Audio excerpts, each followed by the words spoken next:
in particular is known for some disabled folks because it's one of the Starbucks that allow disabled folks to come in and get coffee without having to buy coffee. I wonder if how many black folks have come in to also co-sign that same comfort with this organization. If you've ever been in a Starbucks before, you can probably count how many black people are in the space on one hand every time you in here. And one of them is probably the manager. Right? So the manager is aware. Everybody in the store is aware. So we have to have enough sense to stop saying, oh, they didn't know, give them a chance, let's hear the statement. They know. This isn't the first time, and this isn't the only Starbucks. How many black people do you keep seeing in their community, Philadelphia, a majority black and brown community, getting pulled out of the Starbucks because they wanted to exist? Oh, is he okay? Exactly. Until they know. So we are here to say that this is not the time to act for compromise. You already had the opportunity to compromise when you dragged those two black brothers out of the. That's right. So if you wanted to compromise, you should have did that with them. So I'm not sure what compensation you've offered them, but until they're compensated properly, and until Starbucks offers an effective apology, not this bullshit, shallow apology, but this apology that is well needed. Have you apologized for the slave labor and by incarcerated? Tell them. Profited off of? Where is that at? Where is the real? We need a real, an actual, solid apology. I am not convinced that Starbucks or any of the baristas or any of the managers fully know the effect that they have on black and brown communities. So until they get it, we not leaving. Right? Woo! Can I share what is happening? Are you interested in understanding? No. There is no. There's a video online. We don't need. We seen it. We seen it. No. The answer is no. We're not even going to respond to this interloper, this person that has been sent by Starbucks Corporation to take us off of our mission of shutting them down, because that's what's going to happen today. You have lost your opportunity to have a voice. You have lost your opportunity to have a choice into what happens here. Would you like to sort No, of? we don't want you to talk at all. We want you to stop talking because you weren't talking the other day when you arrested those two brothers, weren't you? So shut up. Right. That's right. You want to talk now. You want to Everybody want to talk when it's their time. When it's their time to be accountable. We're here today not just to bring attention to what Starbucks has done, but to bring more attention, as if we needed it, to what the PPD continues to do. That's right. Speak on it. So we are very clear that corporations aren't here for us, and we're also clear. Is there a back door? Because we're not moving. Like you see us here. That is unacceptable. We're not moving. And so we're here to tell you that is not acceptable. And ma'am, what you want to know so much? What you're going to do is change those policies. What you're going to do is stop calling the police, because we are committed to being here as much as possible. And so if you want to keep seeing our faces, having us yell at you on a daily basis, and you guys keep it up. We know that you don't have the power to change everything. You're just a figurehead, but we're going to get to those in power, and we're going to make sure that we shut you down. Yeah.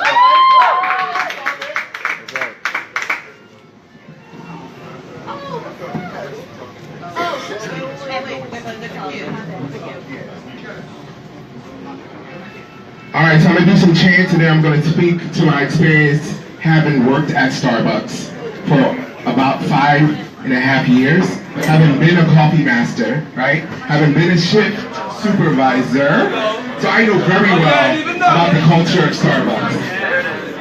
So first we got this chant though, and then these verbal hands. Guys, let's go. A whole lot of coffee, a whole lot of whack. A whole lot of coffee, a whole lot of whack. Starbucks coffee is anti-black. Starbucks coffee is anti-black. A whole lot of racism, a whole lot of crap. A whole lot of racism, a whole lot of crap.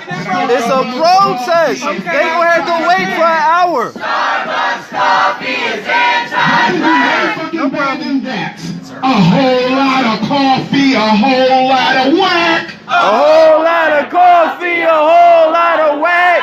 Starbucks coffee is anti-black. Starbucks coffee is anti-black. A whole lot of racism, a whole lot of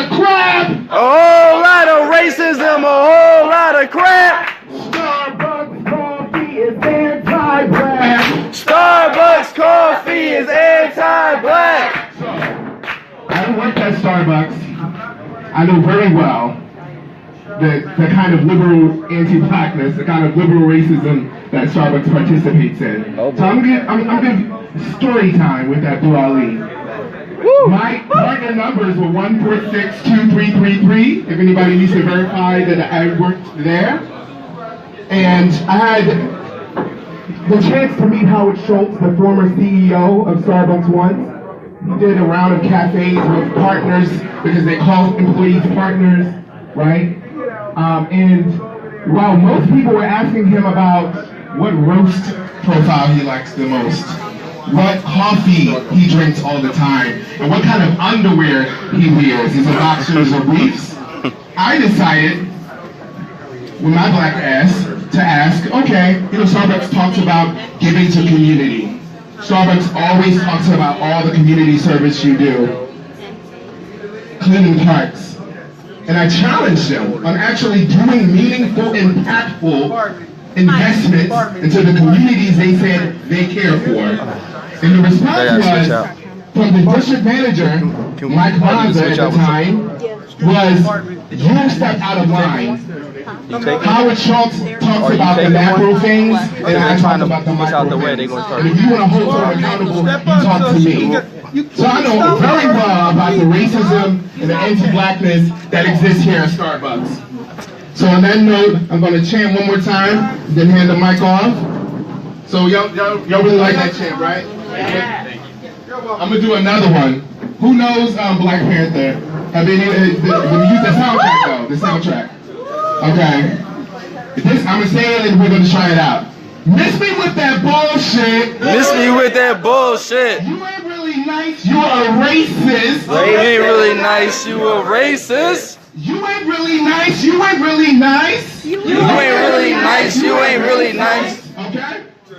Miss me with that bullshit. Bullshit. You ain't really nice. You a racist. Racist. You ain't really nice. You a racist. You ain't really nice. You ain't really nice. Miss me with that bullshit. Bullshit. You ain't really nice. You a racist. Racist. You ain't really nice. You ain't really nice.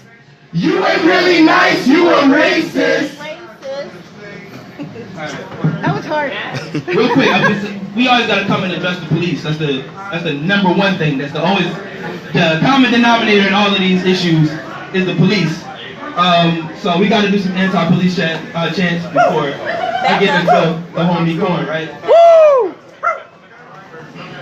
The pigs in our hood Ain't no good. Pigs in our hood Ain't no good. Pigs in our hood Ain't no good. Pigs in your hood Ain't no good. So don't arrest me. Arrest the police. So don't arrest me. Arrest the police. So don't arrest me. Arrest the police. So don't arrest me. Arrest the police. The pigs in my hood Ain't no good. Pigs in my hood Ain't no good. Pigs in your hood Ain't no good. Pigs in your hood Ain't no So good. don't arrest me. Arrest the police. So don't arrest me. Arrest the police. So don't arrest me. Arrest the police. So don't arrest me. Arrest the police. Back up, back up. We want our freedom, freedom. Tell these racist ass cops. We don't need them, need them. Back up, we want our freedom, freedom. Tell these racist ass cops. We don't need them, need them. Back up, we want our freedom, freedom. Tell these racist ass cops. We don't need them, need them. Back up, We want our freedom, freedom. Tell these racist ass cops. We don't need them, need them. Tell these racist ass cops. We don't need them, need them. Tell these racist ass cops. We don't need them, need them. Tell these overpaid cops. We don't need them, need them. Tell these violent ass cops. We don't need them, need them. Tell these sexist ass cops. We don't need them, need them. Tell these homophobic cops. We don't need them, need them. Tell these homophobic cops. We don't need them, need them. Tell these ableist cops. We don't need them, need them. Back up, back up. We want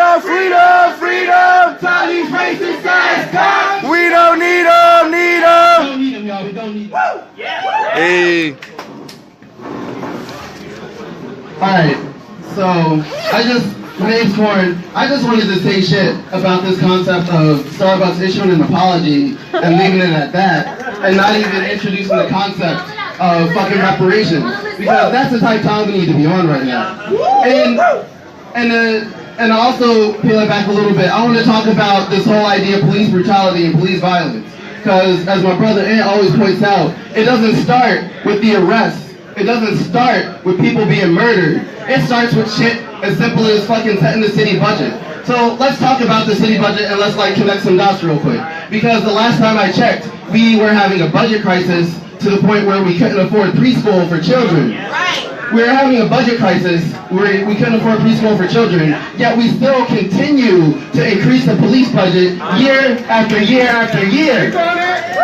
So police brutality starts when we decide it's more important to fund the police and give them more shit and give them more money instead of funding these schools. Police brutality starts when we decide it makes more sense to put more police officers in the schools instead of putting counselors in the schools. Police brutality starts when we decide, oh, we're going to spend all our money on policing, and then, oh, we ran out of money, so what are we going to do about pre-K? Oh, let's have a sugary beverage tax, as we call it. Yeah, let's talk about that shit for a second.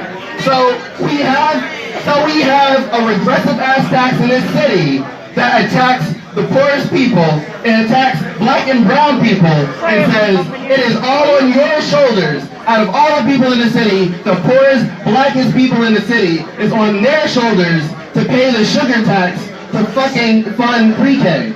Yet somehow they managed to put some exclusions in there. If you notice, there are exclusions on beverages where you add your own sweetener. There are exclusions on beverages that have a certain percentage of milk in them. Have you noticed that fucking Starbucks has all of those beverages? Have you noticed that this rich-ass motherfucking company that claims to care about black lives, that claims to be liberal and want justice and shit for everybody, managed to weasel their asses out of this regressive-ass tax? But the poorest motherfuckers in the city are the ones who have to pay that tax. And it still fucking failed. It still fucking failed. On top of everything else. But all these businesses that got money, Comcast got money, fucking Starbucks got money, fucking Walmart got money. Let's go. All these fucking businesses in this fucking city that get tax break after tax break after tax break. Oh, and fucking Amazon. Yeah, tell them. Trying to Talk fucking about give it. $1 billion goddamn dollars to Amazon to come here and undertakers and have even more gentrifiers come from fucking Ohio just to call the cops on our people. So if you want to fucking talk about police brutality, we're not just going to leave it at these two fucking people being arrested. We're going to fucking start with the fact that we have fucking police. We have a fucking police force that is just overfunded and continues to be overly invested and continues to ask for more and more money. What are these fucking cops doing? They're arresting people in fucking Starbucks. They're fucking standing outside of Wendy's. Has anyone been in Center City at 3 o'clock on a fucking weekday? Yeah, it's a fucking fleet of cops. Tell them. Fleet of cops there to police children. You know how much fucking money they're getting paid? They're getting paid tens of thousands of dollars. Some people hundreds of thousands of dollars. Just to police children after school who just want to get shit to eat and hang out. You know how many fucking kids do that in the suburbs all the time? You know how much wild shit kids do in the suburbs all the time? But instead, we have to waste hundreds of thousands of dollars staffing a fucking police force to police children after school when they just want to enjoy themselves. And then we want to say, oh, well, we don't have enough money for preschool. And we don't understand why these kids feel all divested in school. It's almost as if they think the city and the educational system doesn't care about them. I wonder fucking why. I wonder fucking why kids would get the idea that this fucking generation and these fucking politicians don't care about them.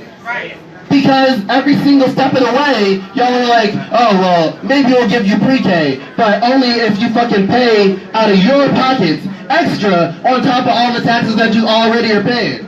Oh, maybe we'll do something about adding more support in your school. And by support, I mean more fucking school cops. So when I'm talking about police brutality, I'm talking about police violence, and I'm talking about the need to abolish the police, it doesn't just end with them fucking arresting these people here. It ends with the fact that at every step of the way, the police do nothing but harm black and brown communities, take resources from black and brown communities, murder people in black and brown communities, harass people in black and brown communities, stop and frisk people in black and brown communities, cooperate with ICE in black and brown communities. And we do this shit all over the city, not just in Center City, in every fucking part of the city, and all over the world. It's the same fucking concept all over the world. We just bombed Syria fucking 3 days ago. We just bombed a foreign country for mistreating their citizens, allegedly, without any sort of fucking proof.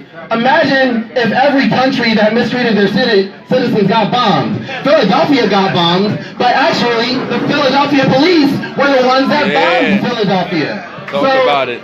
If we want to talk about fucking human rights, and we want to talk about like egregious treatment of citizens, let's fucking start right here. Let's start in this fucking Starbucks. Let's start in fucking Philadelphia. Fucking done.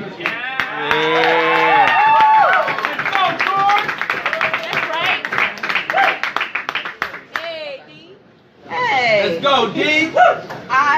Is this thing even on? Okay, so I just want to follow that up because Corn basically laid it out.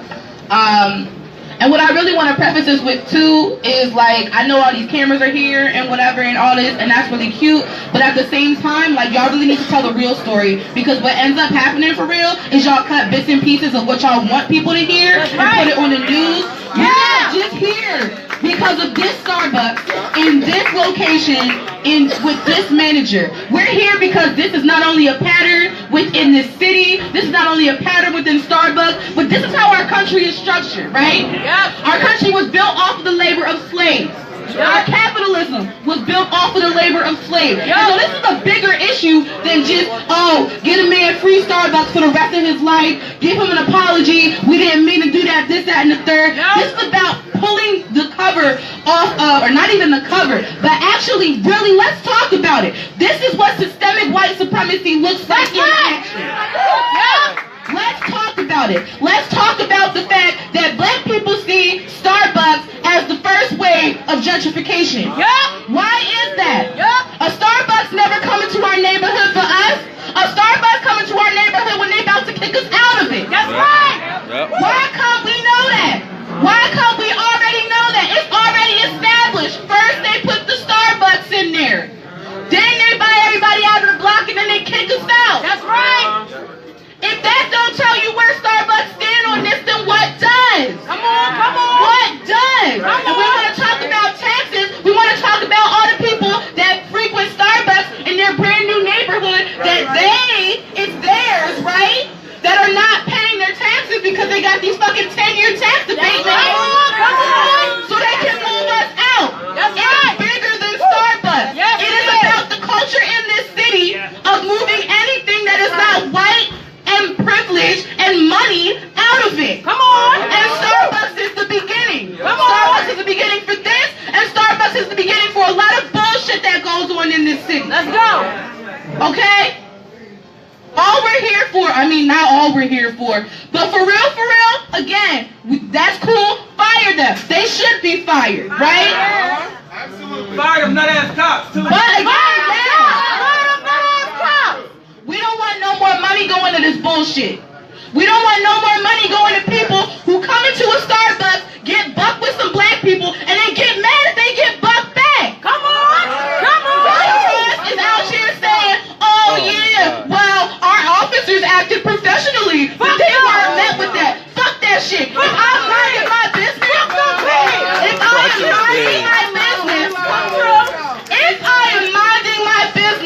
and you come up to me on some get out or we arrest you, you goddamn right I'm about to get bucked with somebody. Because how dare you? How dare you? And what it really is that the police are the enforcing force for white supremacy. Come on! Come on! That's what it really is.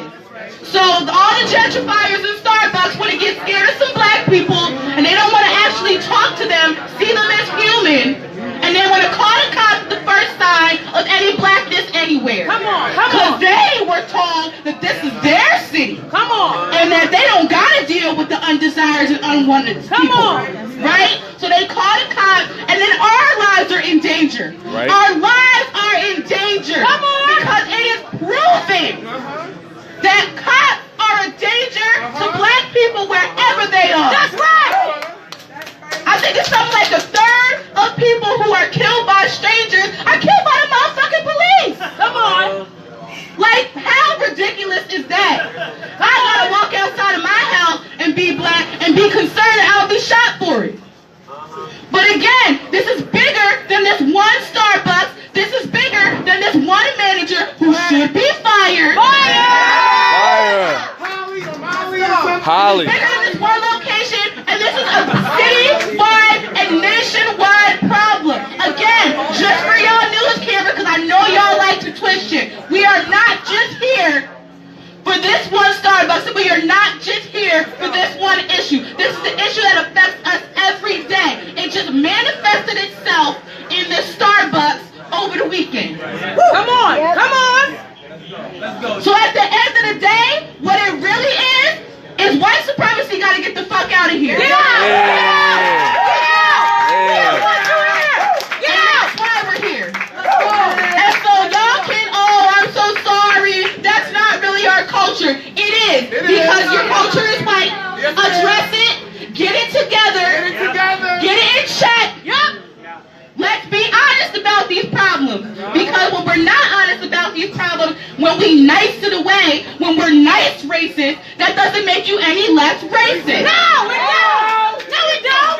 No, it don't. I had 4 hours of fucking sleep because y'all motherfuckers want to act up. Come on. And I'm tired of it. I'm tired of it. I don't show up at these protests for fun. I show up because y'all are fucking up. Stop fucking up! Stop it! Maybe I get some decent sleep in my life and be able to leave y'all alone too, because I know y'all don't want us to be here. Come on! So let's do it. Let's address white supremacy. Once we do that, we'll be fine. But until y'all actually address white supremacy, I'll be right here. I'll be here, tired, loud, mad, and ready to change some shit. Come on!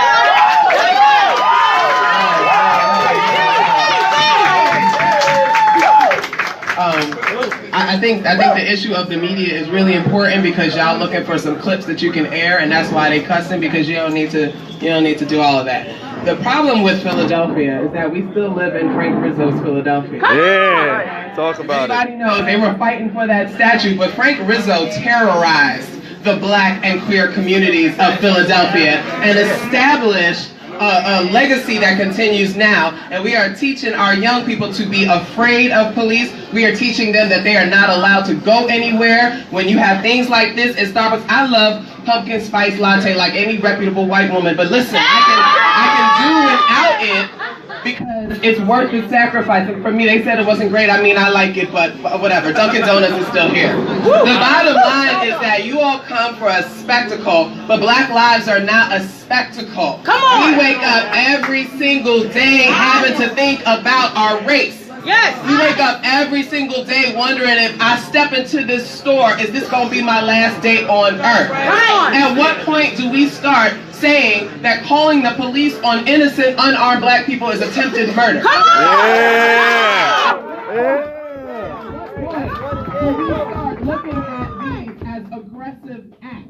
All of y'all standing back there, if you're calling the police on an unarmed, innocent black person, you are nearly sentencing them to death, because America's 399-year legacy is to terrorize black people. Preach today! Preach today! Preach today! We have the right to be free. Yes! We have the right to be free. Yes! The Liberty Bell is right in our city. Where's the liberty for black people? Come on! That bell is cracked for a reason. That's right.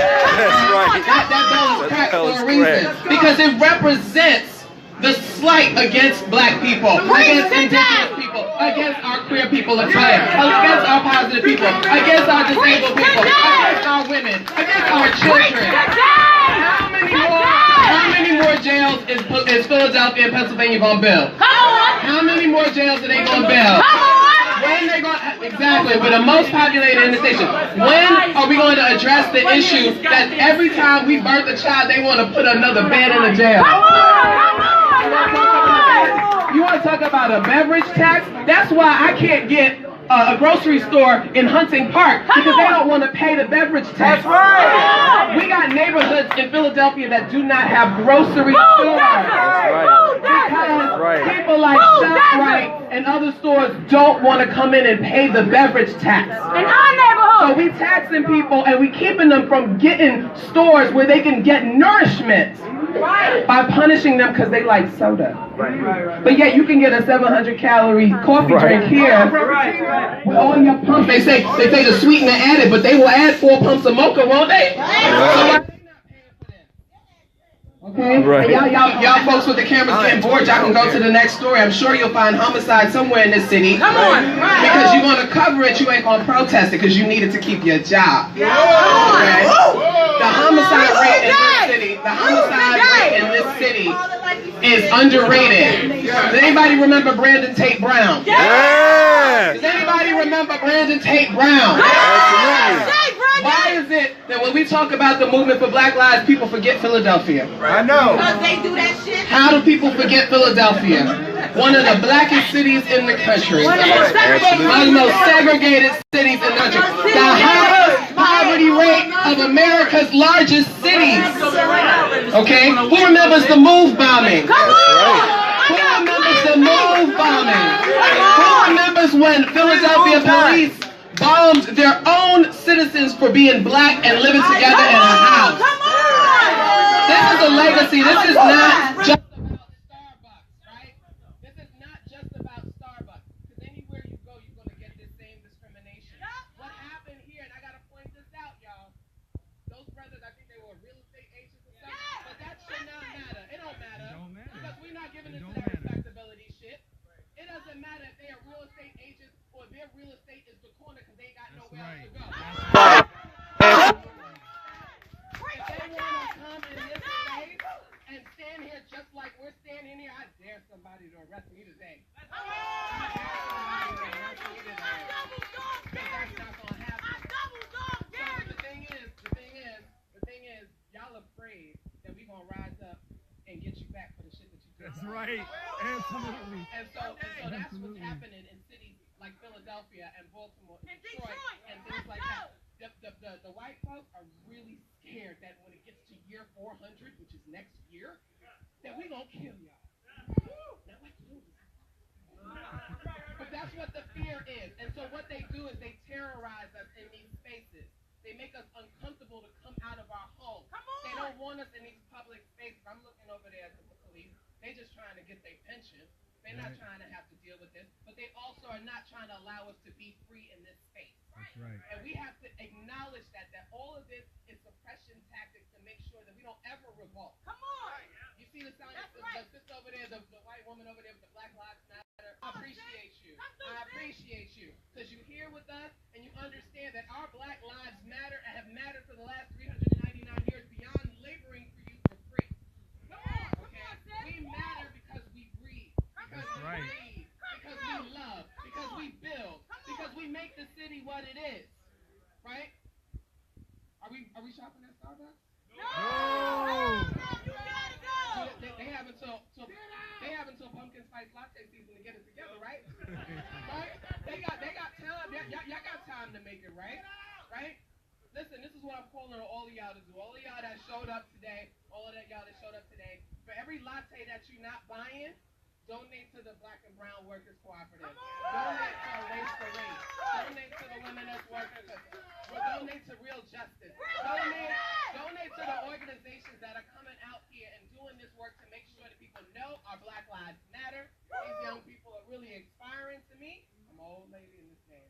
But these people are really inspired. Donate your money there. Every $5, $6 cups, I know because I have the gold card. Take that money and put it towards these organizations. Take that money and put it in the pre-Ks that need you. Volunteer your time. Put your money in the free library. Start putting your money to support the things that are going to help the young people in this city grow up to be more than what the police are waiting for. And that's just another slave in their system. So we're going to to do some chants. So we're going to do a no cop zone. No cop zone. No cop zone. They know better. They know better. No cop. No cop. They know better. They know better. No cop. No cop. They know better. They know better. No cop. No cop. They know better. They know better. Coffee, a whole lot of whack. Whole lot of coffee, a whole lot of whack. Starbucks coffee is anti-black.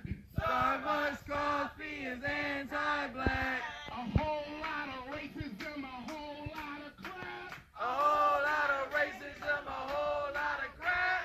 Starbucks coffee is anti-black. Starbucks coffee is anti-black. I'm the hype man, the hype person, so it's good hype. Let's do that. Let's try that again. A whole lot of coffee, a whole lot of whack. A whole lot of coffee, a whole lot of whack. Starbucks coffee is anti-black. Starbucks coffee is anti-black. A whole lot of racism, a whole lot of crap. A whole lot of racism, a whole lot of crap. Starbucks coffee is anti-black. Starbucks coffee is anti-black. What do we want? Liberation. When do we want it? Now. What do we want? Liberation. When do we want it? Now. If we can't get it. Shut it down. If we can't get it. Shut it down. If we can't get it. Shut it down. What do we want? Liberation. When do we want it, Shanine? Now. What do we want? Liberation. When do we want it? Now. If we can't get it. Shut it down. If we can't get it. Shut it down. If we can't get it. Shut it down. And the last but not least, anti-blackness anywhere is anti-blackness Everywhere. Anti-blackness Anywhere. is anti-blackness Everywhere. Anti-blackness Anywhere. is anti-blackness Everywhere. Anti-blackness Anywhere. is anti-blackness Everywhere. What do we want? Liberation. When do we want it? Now. What do we want? Liberation. When do we want it? Now. If we can't get it. Shut it down. If we can't get it. Shut it down. We can't get it. Shut it down. And we can't get it. Shut it down. All right, Shanine.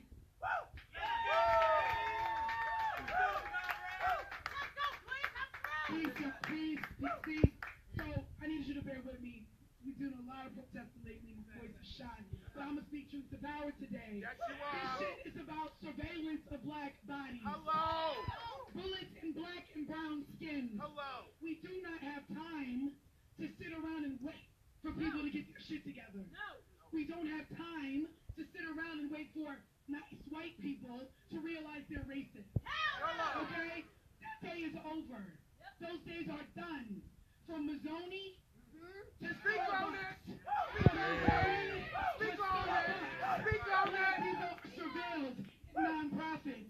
Black people are surveilled in the streets. Black people are surveilled in Starbucks. We can't even get a coffee. We can't even get a coffee. There is no safe space. We had a protest recently about Syria. People came out real angry about what's going on in Syria. So I'm going to say what I said there. May the bombs in Syria resonate in your bodies here. May the bombs in Syria resonate in your bodies here. Now, if you're a person walking around thinking you're real nice and white, check your shit. Where are you living? Are you displacing and judging black and brown people? Are you? You're so worried about what's going on overseas. The best way you can stand in solidarity with Palestinians, with Syrians, with Puerto Ricans, is to know how you are bombing black and brown people here. How are you bombing black and brown people here? Okay, 2 men that were arrested by these cops, that was a bomb. It was a bomb. I don't need to say what my comrades have said. Feminists already said it. That's a death sentence. Now, Black Lives Matter is a birthright. It is a birthright. We don't tell people that because we want to convince people. We already know that we're human. We were born with that right. So you either get out the way or you get on the right side. Getting on the right side, looking at what the fuck you are doing to contribute to the 2 black men who got arrested in here just a few days ago. We can't even speak without cops sitting here listening to us proclaim that we're free. We could get shot walking out this bitch. Come on. Come on. We could get shot walking out this bitch. And they seem nice and friendly and quiet. Any moment this shit can escalate. Any moment. So every time we come out here, we are risking our lives because we have no choice. No! We have no choice. So if you want to contribute, divest from Starbucks. That's right. Divest from Starbucks because it's what it's whack. It's whack. It's a whole lot of crap. It's anti-black. Okay. It's whack. So don't buy this shit. Don't buy it. It's so easy to stand here and watch the anger coming out of black bodies. You feel real good when you leave here. Right? But what do you do beyond the protest? Come on! What do you do beyond? I'm going to talk to the media people. Beyond your media coverage. Especially if you are black. What side are you on? Come on! What side are you on? So, liberation comes at a price. And we must give up some shit to get some shit. Come on! So join us. Join us in divesting from Starbucks. Come on! Join us in demanding, right, that these 2 men that are arrested get accountability. Because we have to stand up for each other. Every time a black person is targeted, we must put fear in the heart of white supremacy. Yes, we must. Yes, we must. Days of nights are over. Yes, we if must. you don't know that, now you know. Now you know. Let your people know too. Because the days of white businesses surveilling black bodies as agents of the state is over. Done. We done. So can we do one last chant? Yeah. I have to add one announcement too. Come on, Dave. This announcement is for the media because I'm really tired of this shit. I really want y'all to be clear that y'all need to do your research because Black and Brown Workers Collective and Philly for Real Justice called this protest. Hello. And I'm really tired of y'all lumping every black organization into BLM because that's actually racist. Yeah. Do your research. It was very clear on the event page. Yeah, BLM Philly was not one of the hosts. That's right. They support us. They love us. We love them. They are not the ones that called this protest. And so going forward, I'm going to call every one of y'all out at every protest where I hear somebody say BLM called the protest that they did it. That is disrespectful. It is disrespectful. BLM is not the be-all end-all for black people. Hello. Let's start there. So if you want to actually get your story straight, actually figure out which black group called the protest and don't lump us all into BLM. Stop being racist. That is racist, media. Thank you. Thank you, Gwen. Wonderful. A whole lot of coffee, a whole lot of whack. A whole lot of coffee, a whole lot of whack. Starbucks coffee is anti-black.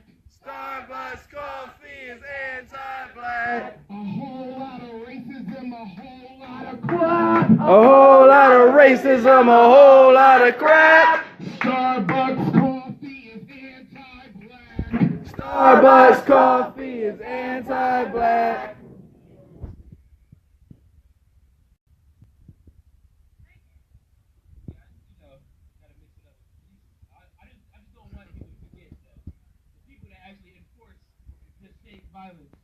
Right here. You know. I smell bacon. No good cops in the racist system. No good cops in a racist system. No good cops in the racist system. No good cops in a racist system. No good pigs in the racist system. No good pigs in a racist system. No good pigs in the racist system. No good pigs in a racist system. No good cops in the racist system. No good cops cops in a racist system. No good cops in the racist system. No good cops in a racist system. No good pigs in the racist system. No good pigs in the racist system. No good pigs in a racist system. Our streets. Our streets. Our streets. Our streets. Fight back. Fight back. Fight back. Fight back. Our streets. Our streets. Our streets. Our streets. Fight back. Fight back. Fight back. Fight back. Ain't no good. Ain't no good. Ain't no good. Ain't no good. Arrest the police. Arrest the police. Arrest the police. Arrest the police. Ain't no good. Ain't no good. Ain't no good. Ain't no good. Arrest the police. Arrest the police. Arrest the police. Arrest the police. We want our freedom, freedom. Tell these racist ass cops we don't need them, need them. Back up. We want our freedom, freedom. Tell these racist ass cops we don't need them, need them. Back up. We want our freedom, freedom. Tell these racist ass cops we don't need them, need them.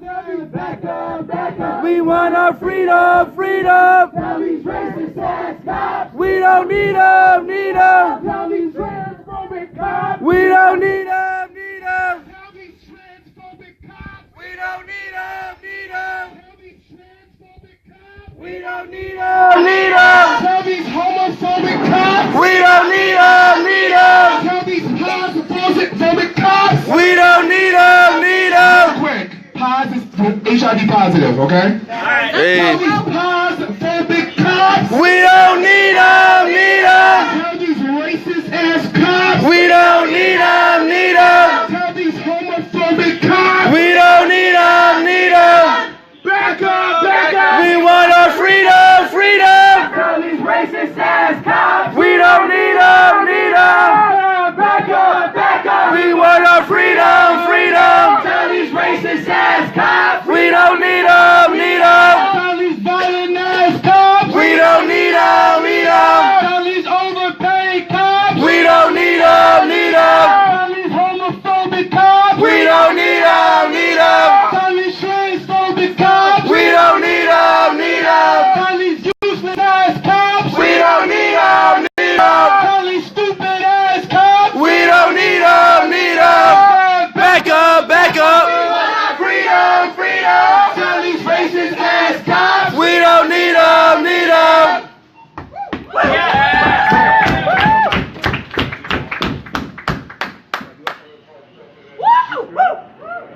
Y'all ready for Mike? Oh yeah!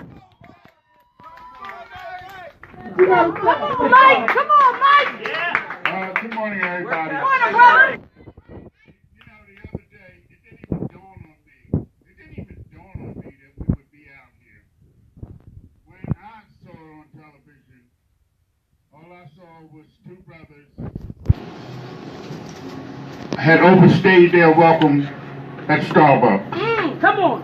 We as black people, we as brown people, we as oppressed people, and it's important when I say we as oppressed people, because you can be oppressed and you can make $100,000. You can make millions of dollars like Colin Kaepernick. But Kaepernick knows the difference. He understands with $50 million, he understands the codes. If he's not wearing something saying he's a 49er, don't bring your ass to Starbucks and sit in the corner for 45 minutes. You cannot do that. You're breaking codes. When I saw those two brothers, it didn't even dawn on me we was coming out here. I saw it, I went in the other room, got me some water. I'm 60 years old. I've seen this nonstop. All I have seen is police kill black people. When they didn't kill Momi Abdul-Jabbar, that morning I woke up, I said, how the hell did he not die? Right? How did he not die? The way he came after these police, the way he came after the system, and nothing has changed downtown. Come on. What did these young black brothers think? I'm not going up against them, but someone was missing. Somehow they just weren't paying attention. And it's something you have to pay attention. If you black or brown, you will get killed. And that's been a code for us for 400 years. If it wasn't in Mississippi, it's in New York. Get out of line in New York. Come on. And I'm going to sell cigarettes. I can't breathe. I don't give a damn if you can breathe or not. We told you what to do. We told you how to act. Now you're going to pay. It has never changed for us. We don't have the opportunity if you are black, brown, and poor, and more. If you're white and you're poor, you better wake up. And you better understand. Come on. Where your bread is buttered. Come on. Tell them. Your bread is buttered on outside. Come on. Because this city is number 2 at gentrification. Come on. Do not get it wrong. Preach today. If you ain't white, got a lot of money, then you just ain't right. Come on. You're in the wrong place. When you come to Starbucks, you come with your hands up. Your $3 or $5, whatever they charge, in your hand, get your shit and get the hell out. That's your place. And that's not going to change. That's not going to change today. It's not going to change tomorrow. They done brought down their high-powered manager, whoever she is. I've seen her on TV for 3 days now trying to calm this down. Fuck you. Not gonna calm it down. It's not so easy to calm down for us. We don't even know when we're going to explode. Come on. We don't even know when we feel like we done had enough. Come on. These cops get away with shooting 5 and 6 of us. We'll walk right by and not say a word. Mercy. And it's the 7th one. It's another fire in the hood. Starbucks is but a small part of what's going on for us. Preach today. Go down to CJC early this morning. Right? What are you going to see? Talk about it. You'll see 90% of the people being prosecuted are on one side of the fence. And you'll see white folks walking around in business suits laughing and cracking jokes. Yep. While they're making plans to send us upstate. Come on. Another number up there. To feed their towns and they people. $18,000. Exactly. This has been going on for a long time. But the whole thing really comes down to this. We don't have a choice. Nope. We have to fight this all along the way. And if you're young, you're black, and you're brown, you want to fight this. I'm 60. You want to fight this to your grave. And you're going to tell your children, if they're listening at all, you're going to fight this to your grave too. That's right. But this is not a new system. This is a 400-500-year-old system. This shit started with Plymouth Rock, and it ain't about to end. But I'm done. Let's go, man.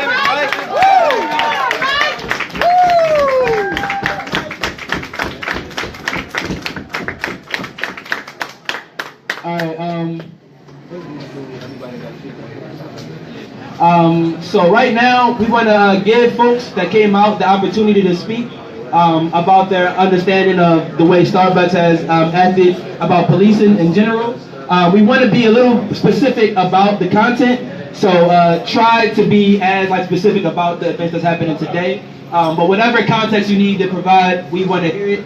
So anybody that wants the mic, What privilege is black and brown people? Right. For sure. So, since I'm not sure if you want to speak here. Oh, she ain't seen it? Sure. Yeah, you want to speak?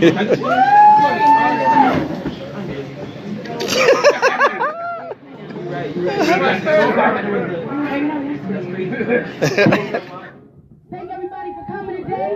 Yeah. Black lives do matter. Brown lives do matter. And just at the day that it happened, the day after, me and my good brother Ant came up and met in here today. And we ain't buying nothing. We ain't buying sugar. I was hungry. I was starving. I said, I'm not buying nothing from this store. I'm not buying a damn thing from this store. But I'm going to sit here and take my notes and observe. And the white folks that came in, that passed the brother outside with the sign was like, rolled their eyes and got their coffee and walked out. White silence equals neutrality. You are okay with what happens when you are a white man or a white woman bringing your white baby through that door after you know two black brothers were escorted out. You are smacking me in the face when you entered that door. But I expected nothing less though.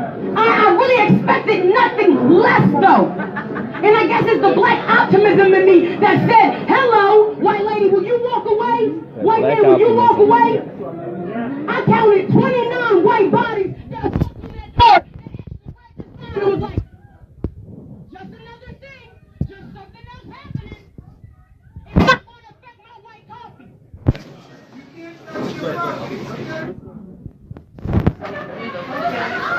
Everybody put their cameras on, man. I'm trying to keep the outside out. Yeah. Nah, we want people to see. No, let these people see. Let these people see. Open the window. Let these people see. No, we don't want them closed up. You see what they're doing? You're trying to shut us down. You're trying to shut us down. Pull that shit down if they don't open it. Open that shit. I want people to see us. They're trying to lock our black bodies in here and no supporters in here. That's bullshit. We want everybody to see. Yank that shit down if they not trying to open it. As I'm sitting here talking, I got these white motherfuckers in here trying to close the shades on me. Trying to close shade. Open them doors. Literally throwing shade. That's what I'm saying. That's the direct. I just took my man slapped in the face. I just got hit in my gut. I got 4 black nieces and 2 black nephews. 10 to 6 years old. I will die doing talking like this because as I'm sitting here talking on the mic, we got white people closing the blinds, trying to protect this space. Well, guess what? I'm coming in here every day and I ain't buying nothing. I'm coming in here every day with my leg chopped. And guess what? I'm inviting my 4 nieces and my 2 nephews, 6 months to 10 years old. I'm inviting everybody from Southwest Philly. That's right. That's right. Bring Southwest up in this motherfucker. This is going to be called Black Bucks when I'm done. Because look what just happened. They just tried to shut the blinds on us.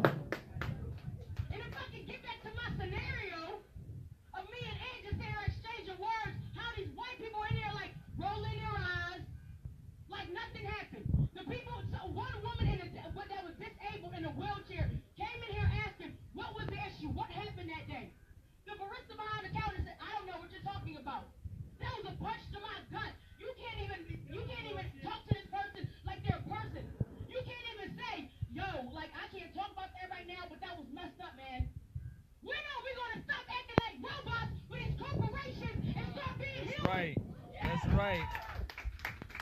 When are we gonna say enough is enough? You cannot tell me you're getting paid enough at Starbucks. Let me tell you what I did. I walked away from nonprofits that wasn't doing anything, and I walked into a job that God blessed me with to work in my community, and I'm getting paid salary for that. To work in my community. You don't have to take these jobs when you're just another robot for a corporation. You have to fight for what you believe in. That's right. Because they will literally try to shut the blinds on you. That's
allowed for black bodies to take up space. Well, guess what? I'm done. I'm coming to this Starbucks every day and I'm not buying sugar.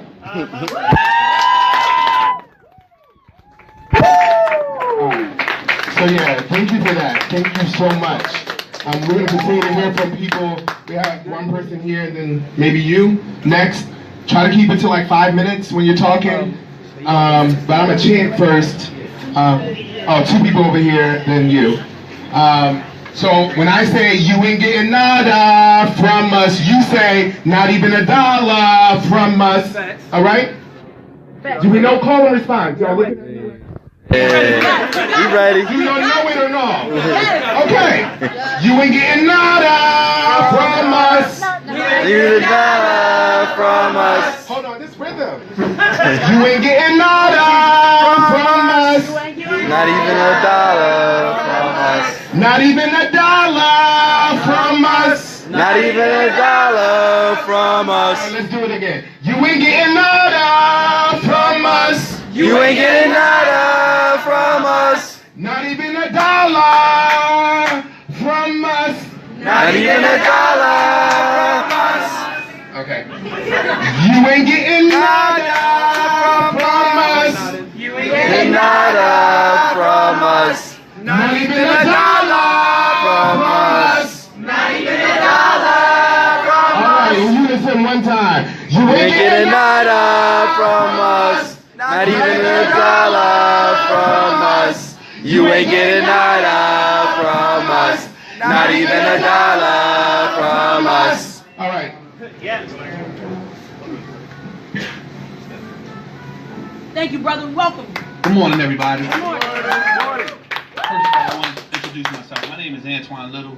I'm on the executive committee of 215 People's Alliance, which is an organization that is against basically what we stand in here for. Like we're here because Starbucks basically racially discriminated against two brothers who was in here waiting for a meeting.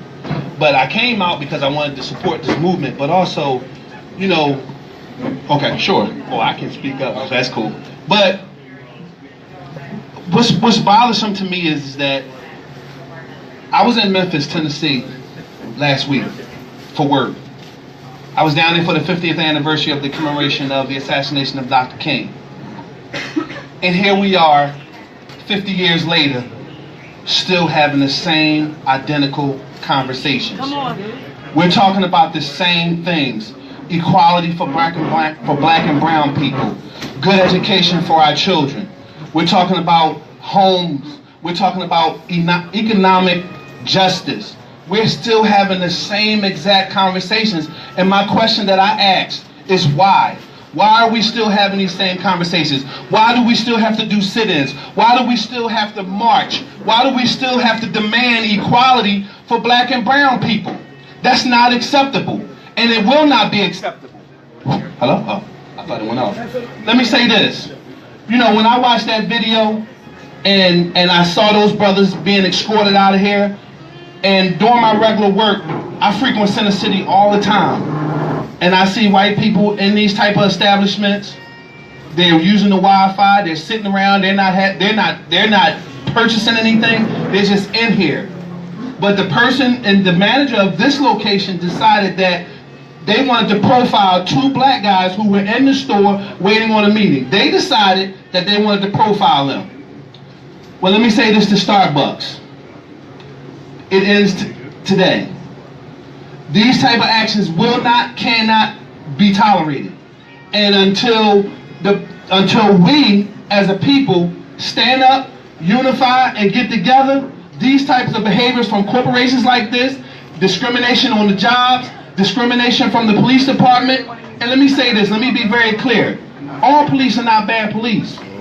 But when you don't speak up against injustices, when you don't speak up against injustices that you see, you are now just as guilty. Exactly. So what I ask that we all come together, stand up against Starbucks. Let me say this, I don't buy Starbucks, because personally I think they overrated. So I'm just being honest with you. I think they overrated. But I don't buy from Starbucks, and it's all over my social media pages. No one that I am friends with. We're not supporting Starbucks from this moment forward. And understand this, We must stand together. We got to stand together, heel to heel, shoulder to shoulder, and show the powers that be that guess what? We will not tolerate these actions any longer. Thank y'all.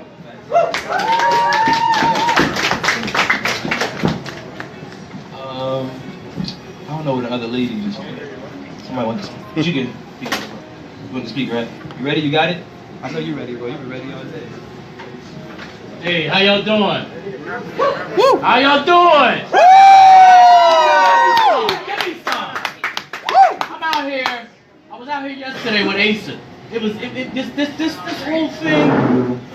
It's just ridiculous how they carried these brothers out of here in riptide. They carried them out of here like they were pigs, like the pigs they are back there. Right. You know what I'm saying? Like these brothers, all they have to do now, they got a picture number. They have a picture number, they fingerprinted them. All they have to do is look them up in the system anytime they want to find them.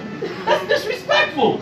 Now these brothers like, they want to go get a job. They got a picture number. Somebody wants to find them with a background check. They can background check them just for the picture number. All because of Starbucks for their image? Really? You should be ashamed of yourself back there. You're trying to hide yourself behind there. Show your face. Where's that manager at? Y'all try to protect her. That's not fair. Y'all destroyed those two guys. Y'all destroyed them. Y'all destroyed them. Where are they at? Where's that manager at? Yeah. What racists look like. Where's Holly Molly? Where's she at? Where Holly at? We here where we want to be. Where Holly at? Are you holding her accountable? Are you holding her accountable? Do you get paid enough by this corporation? Are you holding her accountable? I see it in your eyes. Are you holding her accountable? I see it in your eyes. No. You're working class. You know this Holly. is bullshit. You know this is bullshit. All of this for a corporation? For a corporation who don't give a shit about you. Who don't give a shit about you. Yeah, you better say all the right things. Keep your job. Keep that paycheck, right? A whole lot of coffee, a whole lot of whack. A whole lot of coffee, a whole lot of whack. Starbucks coffee is anti-black. Starbucks coffee is anti-black. A whole lot of racism, a whole lot of crap. A whole lot of racism, a whole lot of crap. Starbucks coffee is anti-black. Starbucks coffee is anti-black. A whole lot of crap. A whole lot of crap. Starbucks coffee is anti-black. Starbucks coffee is anti-black. Starbucks coffee is anti-black. Starbucks coffee is anti-black. Starbucks coffee is anti-black. Starbucks coffee is anti-black. And anti-blackness anywhere. Anti-blackness everywhere. Anti-blackness anywhere. Is anti-blackness anywhere. Anti-blackness anywhere. Is anti-blackness everywhere. Anti-blackness anywhere. Is anti-blackness everywhere.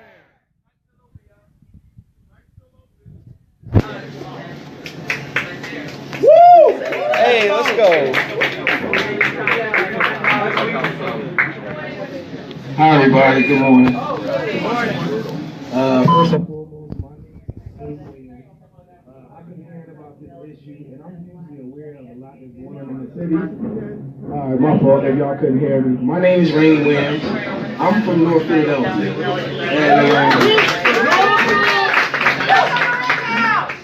And I'm up here every day for the fact that I work at Metropolitan Bakery.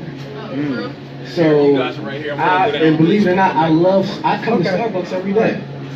I come to Starbucks, it's a Starbucks right down the street. They just put a Starbucks in my neighborhood. And if you know anything, nobody expected them to put a Starbucks in North Philly. So the first thing I want to say is, at Starbucks in my neighborhood, everybody that runs Starbucks is African American. So I don't get the racism from Starbucks. I came up here to specifically address this. Because for real, in terms of the racial issue, this is the biggest problem. Starbucks right now, if you don't know, the thing is, they had this thing where all the homeless people was coming in, and it was the issue with the bathroom. Yeah, talk now, about it. Before I even get to that, my thing is, for North Philly, my cousin just got, I know somebody, my people just got killed a month ago. So when I come to a place like this, it's my way to get out of there. It's a way, it's for me, it's a way to get out of the torment of what's going on in North Philly. See, we all up here right now trying to address an issue, but what's going on in North Philly and South Philly with the homicides and all that, that's the real major issue. But once again, this right here, for real, for those that are living down there, this right here is what create the war between us and the police. Yeah, that's right. Because for real, in North, when I come up here, I ain't gonna even hold you. When I walk around, it's not stop. I do feel that, but this right here is what I deal with every day when I leave 8 o'clock at night. Once I get past Girard Avenue, in between Girard Avenue and Erie Avenue, this is real. Sign says end, stop, and frisk. And look, I could be walking with a suit on. I could be walking looking like $1 million, but they still gonna stop me because one, if I look like I got money, I'm a drug dealer. And if I look like I'm reckless, then I'm walking around getting ready to rob somebody. Yep. So for real, this right here is the biggest issue, and we've been dealing with this since early 2000. You know what I mean? And this right here is but the reality is, I ain't gonna even hold you. Once I leave from up here, I don't know what it's gonna be like. Like the guy that just got killed a month ago, he was a regular guy that went to school. You know what I mean? So everybody, like, you know, and I don't want to take away from what's going on up here. I don't want to take away from what's going on up here because at the end of the day, we need to speak out on the institutional racism. We need to talk about all types of racism. Oh yeah. You know what I mean? But the reality is, and I want everybody to be mindful, for real, this right here, stop and frisk, this is what we really need to be speaking out on, because this is the root cause that's behind a lot of them being able to have power over, you know, trying to even coming at blacks. You know what I mean? But once again, though, I don't want to take away from anything that's going on. But thank you so much. Thank you. I want to say something really quickly because I think it's important. So, black on black crime, right? You know, that construct, that idea is not real, right? There's intra-community violence everywhere, right? We know that. Who made up that term, black on black crime? Was it a black person? No. Absolutely not. So yes, the person that just spoke was absolutely right. We have to talk about violence in our communities. Absolutely. Where does that violence come from? Right? It comes from these larger systems that condition and socialize us, right? We're all impacted by white supremacy, all of us. Yep. We all drink the Kool-Aid. We have no choice. Yep. If you're black and brown, you have no choice but to survive in a fucked up system, right? And so we're all accountable for the ways in which we engage with white supremacy. Absolutely. And who see us as criminal before they see us as human, right? And who says you're gonna go to middle school, if there's a middle school, you're gonna go to jail? Who says that? Right? Who says, regardless if you're a real estate person, you're a criminal first because you're black, while you were sitting and waiting for a white friend? That's called white supremacy. And that's a system that impacts all of us. Make sense? Am I clear? Yeah. All right. Mic's still open, y'all. How you feeling? I can hold. Yeah, you put it whatever. Fuck the story. Right. Fuck the story.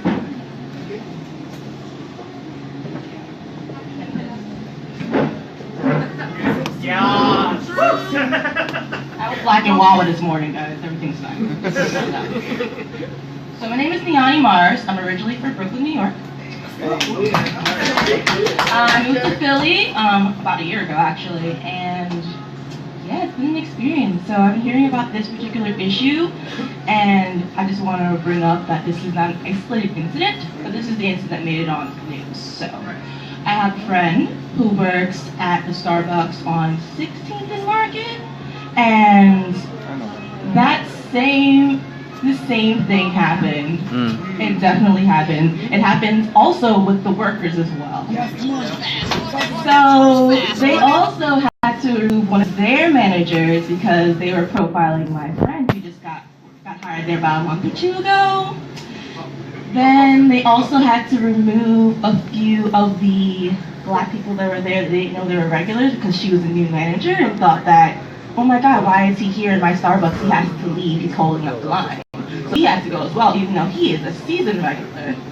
I had this chance to speak to him last week, and I was just like, before all this happened too, I was just like, how come you're leaving? Every time I go to visit my friend, he's always there ordering the same old coffee, his little frap or whatever like that. And he had to leave. He's like, well, there's a new person here, and they said I can't be here, so I guess I'm going to Dunkin'. And they went to Dunkin'. I just want to be here to say that I think it's absolutely ridiculous that there's so many things that we can't do with black people now. Like, you literally were waiting while black, and then there you go, handcuffs. And I think it's also really important to acknowledge that you guys made the time to come here today, because I woke up this morning and a lot of people who said they were going to come with me today, it's like, I can't go, it's raining outside. It's cold. Where are we going to stand? So you had to go outside. I can't stay outside and move in the rain. Yesterday I went to a whole entire festival, not just well dressed, in the freezing cold. And there were literally thousands of people there for a festival. But you guys can make the time to come here today in much warmer weather because it's raining. I don't want to hear that. So I think it's really important that you guys are all here. You all made the time to be here today, be for this issue. And also, don't let it stop here. Sign up to be a part of these activism groups. Actually show up to all of these different rallies and marches. Not just the marches because, oh, I want to be on TV. No, actually come here and put in your work. Don't let this be an isolated incident where we all come here for a few hours and we all leave to go about our lives. We come back to Starbucks tomorrow because of another location. Hell no. And we just let this slide. This cannot slide anymore, guys. Like, they have a record now. If they didn't have a record before, they have a record now. Like, I'm going to an interview later on, and like, if I were to get arrested today, I would gladly walk into that interview, rescheduled next week, saying, yes, I do have a record, and this is what it's for. Okay? So, like I said, don't make it an isolated incident. Everyone sign up. Be a part of these groups, be a part of this conversation at all times. And then don't engage in microaggressions.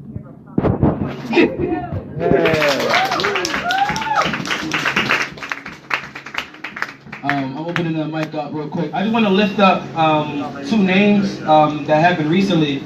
Obviously, people know about David Jones. Yeah. Right? Yep. And then what's his name? 25-year-old, also in North Philly. Plowden. Yes.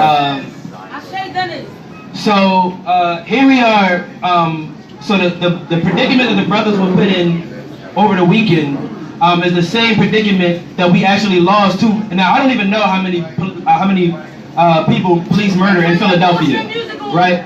I just know in North Philadelphia alone, police have already racked up like 10 murders in the last couple months, right? Two names that we know for sure is David Jones and Dennis Plowden. One 30 years old, one 25 years old, both unarmed and murdered. Also in North Philly recently, a black police officer who was he wasn't in uniform, right? Regular, he was off, plainclothes black cop got shot by a white police officer in North Philadelphia. Right? So if y'all can't even do right by each other, I have no faith that the police are able to administer any care in this community. Right? And the biggest cowards, this is why we specify the police, because the biggest cowards on the planet won't even acknowledge the racism in their own department. Come on. Right? In Philadelphia, there was a police officer that filed a sexual harassment complaint against two of the police officers. I don't know where she went. I can assume what happened. She filed a sexual harassment complaint. Never heard from her again. The two officers that filed the sexual harassment complaint against, they moved one from like off the street into a school, and they moved another one into like exactly. So what the police do is whenever the police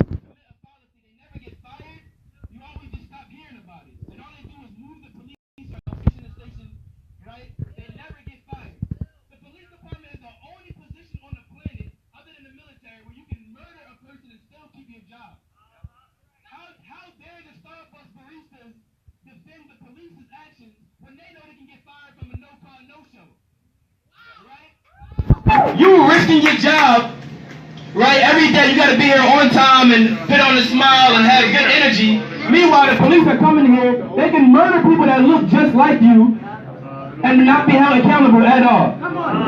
Right? Now, in the situations where the police actually do decide to fire the police officer, that's not a conviction. Right? So the police officers get fired, they don't even get convicted. Somebody tell me what happens if I murder a person today. Jail. I'm never seeing the daylight again. For life. Right? And for the argument about the so-called good police officers, I would like to, if we're going to apply the law, if people feel so strongly about the law, I would like to apply the law all the way around, right?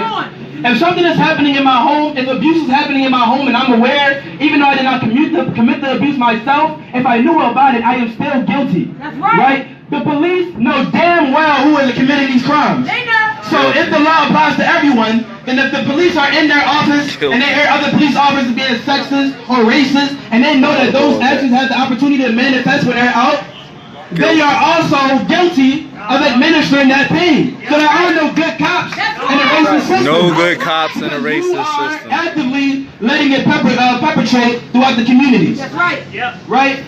That black police officer that was shot by the white police officer, I haven't heard a statement. He didn't die. Right? The police don't release statements when they fuck up. No. Right? They don't release statements. They have no accountability to nothing. And then when the police fuck up, who investigates the police? Police. The police investigate the police when the police Keystone fuck up. Cop bullshit. No faith in a system that has no accountability to anyone. No faith. No faith. Right? Until I see the officer that murdered David Jones and Dennis Bowden, right? And Niza Morris. And I want to raise up one more name. I want to raise up one more name. Because it happened a couple years ago, it's not recent, but no action has been taking place, and we lift her name up every time. Her name was Joyce Quawier, right? Joyce Quawier, talk about it. Her name was Joyce Quawier. And she was murdered by 2 Temple police officers. Yep. Right? And what Temple did was, they fired the police officer the morning of the story, so when the story came out, they can say they once were police officers instead of saying that while they were on the force, they were murdered. Right? 2 Temple police officers beat Joyce Quawier to death in front of her children. No accountability, no statement from the police department, no statement from Temple, right? And these are the people that are so-called keeping the community safe. I read the mission statement of the police and I laugh, right? If you are a real police officer, first of all, also let me say this: the grand majority of people, you have to really look in the mirror if you're a police officer, right? And you have to say to yourself, when I was younger, did I have a dream of like really respecting my community and helping them out and really defending the people in my community? I love my community so much. I can't wait to be a cop. Literally nobody has ever said that ever. That's not why you became a cop, Paul. And it's best for you to be realistic, right? I became a police officer for financial stability. Exactly. And I am willing to do anything to upkeep that financial stability. Murder people, beat people. Ain't nothing worse than a coward. It ain't nothing worse than a coward. That's what these police are, cowards. I became a police officer for financial stability, and I am willing to sacrifice my community and people that look like me every day to maintain that financial capacity. That's why you became a cop. And that's what we have on the streets. We don't have patrons and defenders of the oppressed. We have people that want their pocket stuff. If y'all know about the corruption in Baltimore that's happening, the police officers, the detectives up there are getting arrested for racketeering and robbery. We have Philadelphia police with links to police corruption in Baltimore. We have Philadelphia police, and I have not seen one conviction yet. Right? The police should be under the jails. Yeah. Only people that should be in the prisons are the people that built them and the people that help keep them full. You want them full so much, get in there. That's where we at now. Fuck the police don't have no accountability to nobody. At all. And when we find a way to hold them accountable in our own way, right? Whatever that way may look, I'm not going to get into specifics, but when we find our ways to hold the police accountable in our own way, then it'll be a problem, right? But y'all didn't want to take the opportunities. Right? Y'all, I mean, they got PR at Starbucks. They got all of that shit. Y'all couldn't clean it up correctly? I could have cleaned it up. Y'all could have paid me. I would have had y'all back. I would have had you. Y'all don't got don't got PR team to help y'all do this shit? Come on. Oh, I'm so sorry that you feel this way, that this occurred. No, you should be sorry that you're a racist and the police that you hired to come in here are racist. That's why you are sorry. The police are sorry. You sorry ass white police are sorry. Y'all sorry. Y'all sorry as shit. We don't want your thoughts and prayers. Yeah. Right. And this is what we are dealing with. Are people who are accountable to nobody. But we will make them accountable. One way or the other. Or the other. Or the other. And you might not like the way that accountability looks, but it's coming. I'm telling you. I'm telling you. Y'all want to know what started off the riots in Baltimore and Ferguson? Y'all want to know what it was? It was the murderers and brothers. That was a little bit of it. Right? That was a little bit. But those communities have been wrecked far before the murders of Mike Brown. That's right. Those communities were wrecked already. Those people are at a boiling point. Because the schools have failed, the communities wasn't worth shit, there are no mental health facilities, the black, brown, oppressed, poor, black, queer folks have been oppressed. Everyone had warrants. Those issues have already occurred. So the police murder only escalated the issue. And you know what we have in Philadelphia? We have shitty schools, shitty communities, with no resources, Same no shit. mental health facilities. So I'm telling you, y'all, the state better get its shit together or we gonna get y'all shit together. And y'all see what it look like. And we not playing. So you got nobody to blame when your Starbucks door smokes, because we not fucking playing no more. We not playing. We're not playing. It's your fault. Look in the mirror and say, damn, what did I do when that racism shit was going on? Oh, I ain't do nothing. So don't do shit when your Starbucks is burning down. Because it's your fault. And it's the police fault for being, working in complicity with white supremacy. That's right. You want to work with it, you can die with it too. That's right.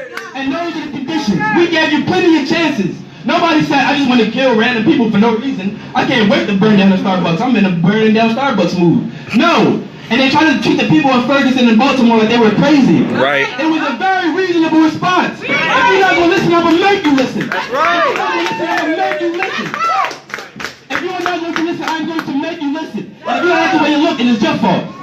That's right. That's right. That's right.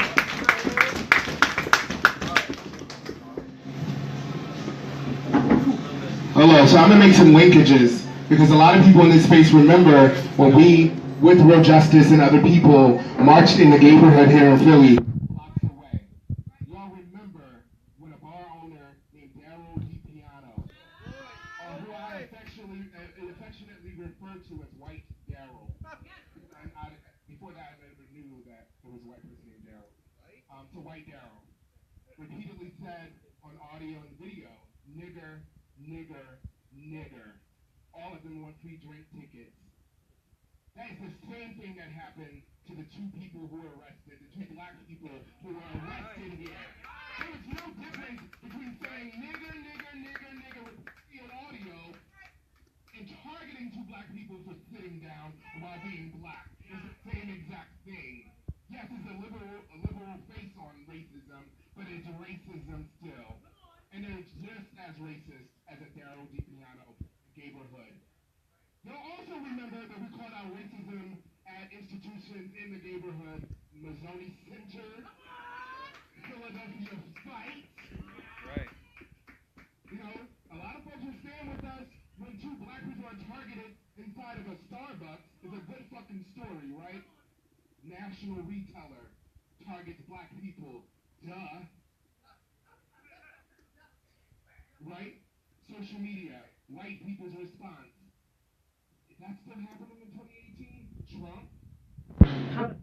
Right. You have no excuse in 2018 to say that you don't know or you're shocked about anti-blackness and racism. You have no fucking excuse in 2018 to say that you don't know that black and brown people are being targeted and murdered. Every fucking where we go. And that's why I say, and we say, anti-blackness anywhere is anti-blackness everywhere. This must be addressed everywhere, right? You have a CEO in the neighborhood who thinks that it's okay to target black and brown, specifically women, right? Who are the gatekeepers of the community, who gives that agency legitimacy, right? Who gets that agency buy-in from black and brown communities, and it turns around and says, you're fired. You're fired for being too fucking black. You're fired for being too rageful.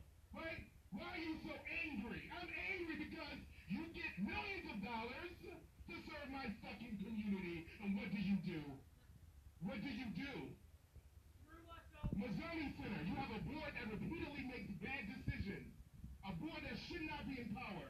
A board that held up sexual assault. A board that decided that it was okay to uphold systems of anti-blackness. This same board hired someone not from the community, not LGBTQ, has no idea about the health care disparities in Philadelphia. And as someone who's living with HIV, I have a fucking problem with that. As someone who's crying black, I have a fucking problem with that. So, if you're here today shouting down, shut up, and shut down Starbucks, I better see you at the next action when we're saying shut down fight. Yeah. Come on. Yeah. I better see you at the next fucking action when we say we're going to shut down Philadelphia fight. Yeah. I better see you at the next action when we say nah, Mazzoni, we don't want this person in power. And the white people in our fucking community.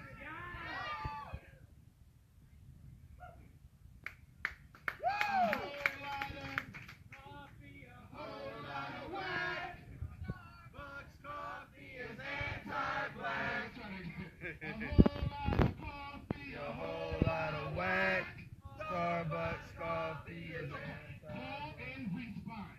So black people need to lead this. So white people, if you don't have rhythm, and you know you're not rhythmic, or you don't catch that beat, please step back. I don't want to hear your voice fucking up the cadence. All right.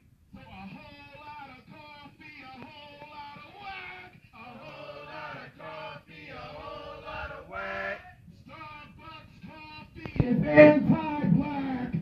Starbucks coffee is anti-black. A whole lot of racism, a whole lot of crap. A whole lot of racism, a whole lot of crap. Starbucks coffee is anti-black.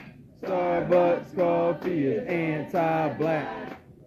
There's no good cops in a racist system. No good cops in a racist system. No good cops in a racist system. No good cops in a racist system.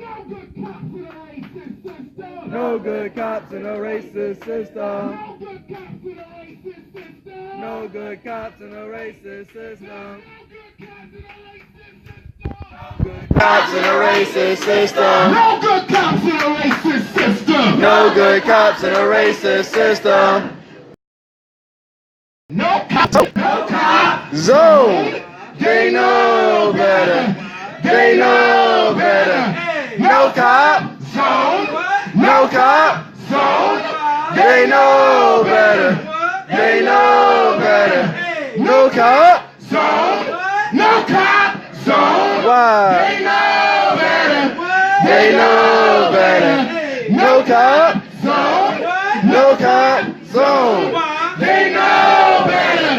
They know better. What do we want? Liberation. When do we want it? Now. What do we want? Liberation. When do we want it? Now. If we can't get it. Shut it down. If we can't get it. Shut it down. If we can't get it. Shut it down. If we can't have it. Shut it down. Anti-blackness. Anywhere. Is anti-blackness. Everywhere. Anti-blackness. Anywhere. Is anti-blackness. Everywhere. What do we want? Liberation. When do we want it? Now. What do we want? Liberation. When do we want it? Now. If we can't get it. Shut it down. If we can't have it. Shut it down. If we can't get it. Shut it down. If we can't have it. Shut it down. Woo! Woo! All right, y'all, open up the mic again.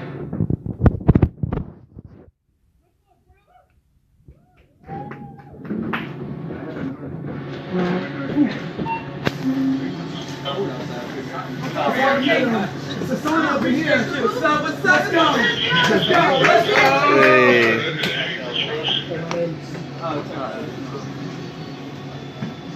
Hey, my name's Josh. Happy to be out here with you all today in this harrowing weather. I just wanted to say,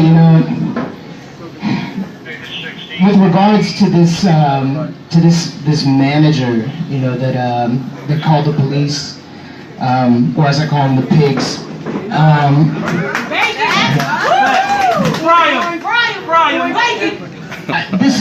This is endemic of obviously something much larger. This happens everywhere. You know, black and brown people have been telling us that for a long time. I'm a little disappointed to not see any, you know, like rank and file employees here today, but it's my understanding that they snuck them out in a underground passage or something. They were terrified and made to leave. They said, you know, these crazy demonstrators are going to come here and they're going to, you know, barbecue you or something, you know. And you know, but the truth of the matter is they really should be here. Because, you know, like my comrades and Real Justice and Black and Brown Workers Cooperative have said, you know, this is about forging solidarity, you know, and we need solidarity with workers. How many Black and Brown workers do you think, you know, are at Starbucks and you know, different chain stores? Go into a Starbucks on the main line. It's white people, black employees. Right, exactly. So we need y'all here. So I hope you're watching on TV. Okay, all right. We need y'all here. You know, if you have an oppressive ass manager, and I'm just gonna say they all are, no matter how well intentioned some might be, because I've had some nice managers or whatever, but the fact of the matter is they occupy a position that is parasitic to you as a worker. Hey. You do all of the work, right? Okay. So we need to forge that solidarity. If you have an oppressive ass manager, you need to make it uncomfortable for them to be at work. We need to get rid of them. You know, I'm tired of appeals to authority. You know, this is about the people, and that's all I got. I appreciate you. Thank you very much.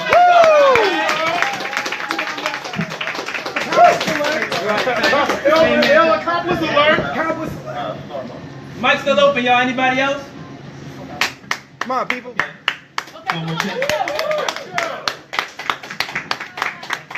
My name is Bernadette. Today I just want to talk briefly about police and their relationship with sexual assault and rape and their survivors. Let's talk about this for a minute. I went to a party when I was going to Temple, and I got drugged in my alcoholic beverage at my party, and I was taken advantage of by this gentleman.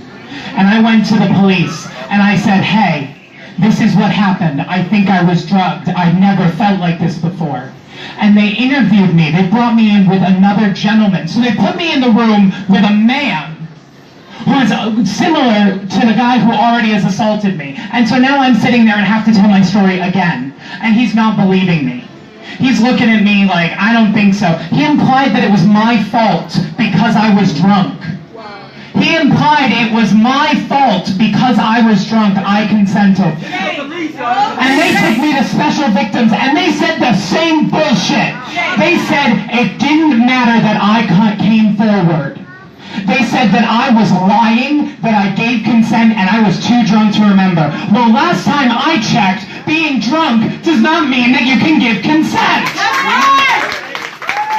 And last time I checked, when the police are saying that it's my fault because I was drunk, they're saying that any rape victim who was drinking made a mistake and it's their fault, and that's bullshit. It is never the fault of the victim. It is never the fault of the victim when it comes to sexual assault. And these fucking pigs, these cops are upholding the standard that sexual assault is your fault. And that's not true. And it's bullshit that the city of Philadelphia is paying to fund these people who refuse to look the crisis of sexual assault in the face and realize that there's an issue and things need to change. Why doesn't the city dedicate more resources for counseling for people who have been victims of sexual assault?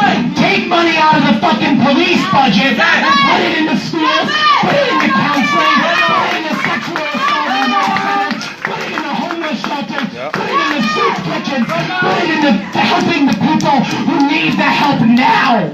Because we can't wait. As a trans person, as a victim of sexual assault, I can't wait for justice. I need it now. And as someone who cannot believe that people of color are still discriminated against, I need that to change now too. Thank you.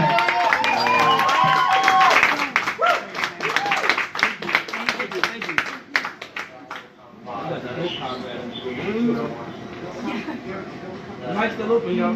Let's go! Come on! It's on. What's up, everyone? My name's Cody. I'm from Workers' World Party. Shout out to all of my comrades out here. This is beautiful. This is amazing. I just want to speak real quick. I'm a former Starbucks employee. Yeah, me too. I don't remember my partner number. I don't know that shit. Listen, as far as I'm concerned, assigning numbers to a human person, that's some Nazi shit.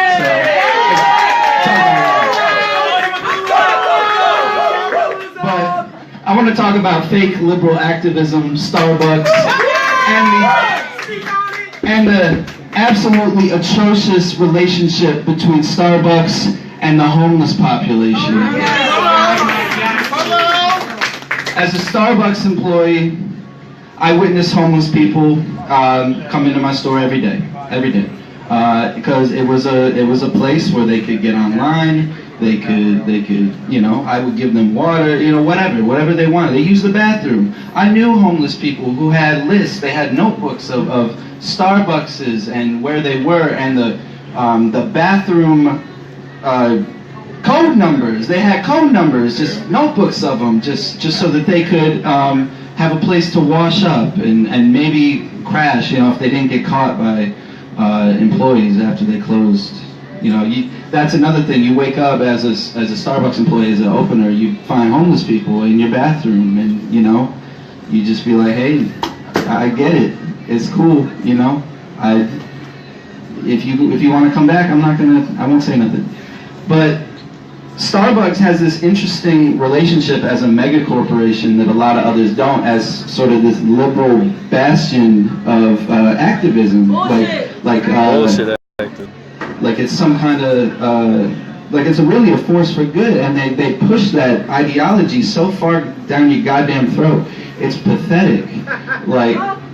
And I knew that when I saw people in my Starbucks call the cops on homeless people, and my managers did nothing about it. And I'm like, y'all talk this big game about being activists, but I mean, we all know that's fake.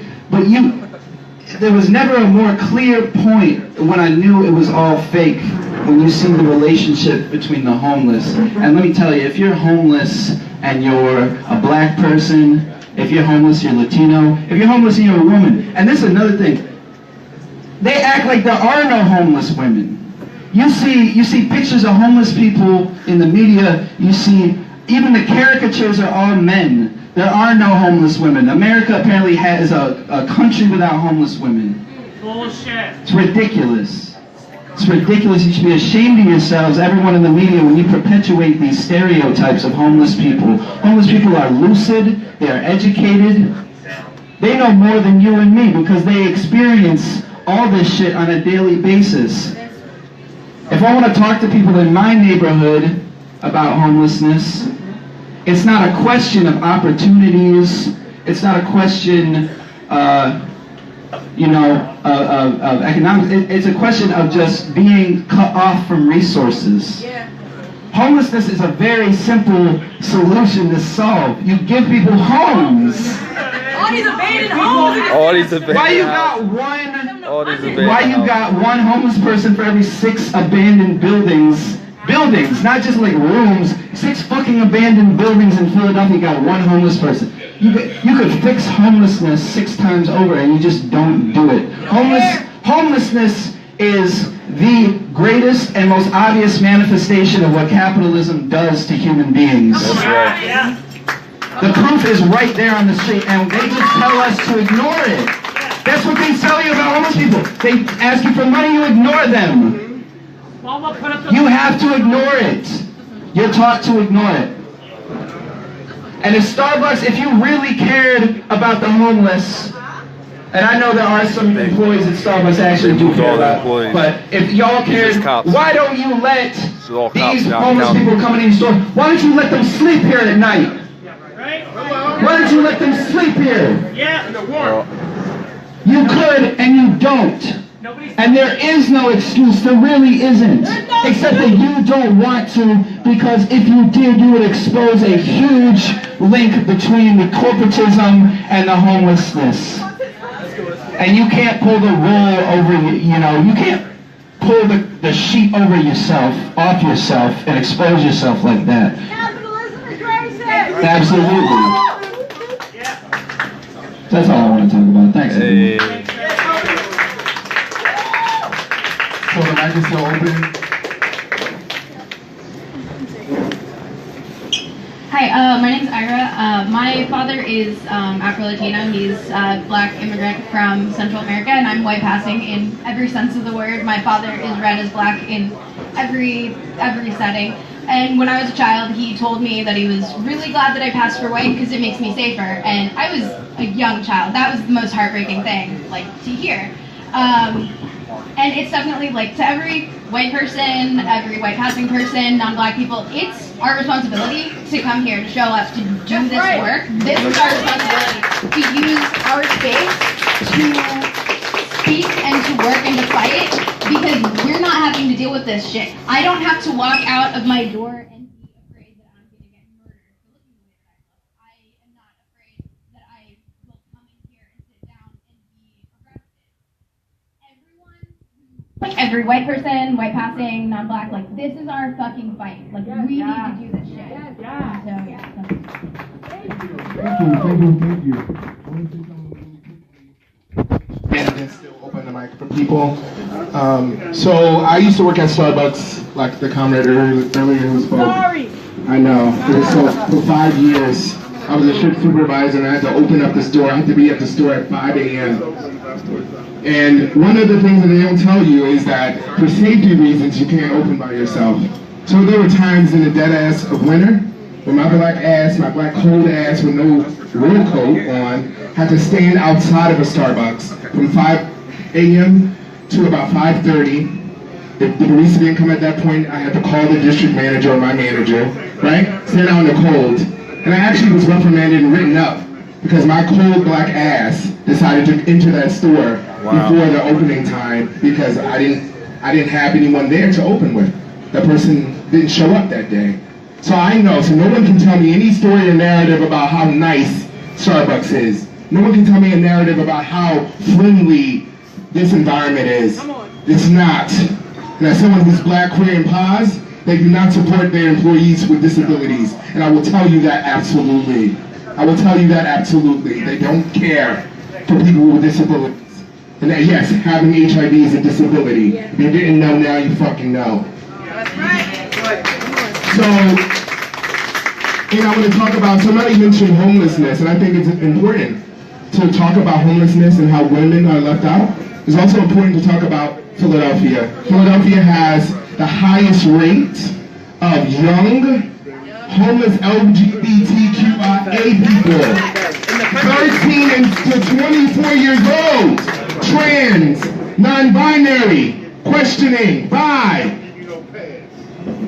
homeless on the fucking street. Right? Starbucks want to talk, they talk a lot about equality around gender and sexuality. What are you doing for the black and brown young people in Philadelphia? For LGBTQIA? For black and fucking brown? 13 to 24. 13 to 24. Say that with me. 13 to 24. What are you doing for them? Who's protecting them? Who's serving them? Right? Niza Morris, a name that needs to be lifted up. Black trans woman. She was a sex worker and a fierce, beautiful one at that. Went from Woody's to the alleyway next to Woody's. I think it's called Kamak Street.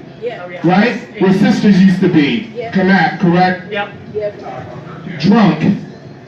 The last report is that 2 police officers, white, her and put her in a car. It's like safety check bullshit they say. What they say when they take drunk people and put them in cop cars. Some bullshit policy. Later on, she ends up at a hospital in the ICU and she dies. They still have yet to release information about her crime, about the crime that happened to her. They have still yet to solve her murder. And she's not the only person that has died who is black and trans in Philadelphia. Who's fighting for them? Who? Who's standing up for them? Who's going to say to the PPD, nah, Niza Moore's her life mattered. Niza Moore's her life mattered. They have a whole homeless shelter or a recovery house named after her. You named an institution after a woman who you've not solved her murder. Come on. You've named an institution after someone who you've not yet tried to seek justice for. You know what that's called? That's called tokenism, right? That's called pretending to care. I'm going to name this after you. Niza Moore's didn't find justice. A whole lot of coffee, a whole lot of whack. A whole lot of coffee, a whole lot of whack. Starbucks coffee is anti-black. Starbucks coffee is anti-black. A whole lot of racism, a whole lot of crap. A whole lot of racism, a whole lot of crap. Starbucks coffee is anti-black. Starbucks coffee is anti-black.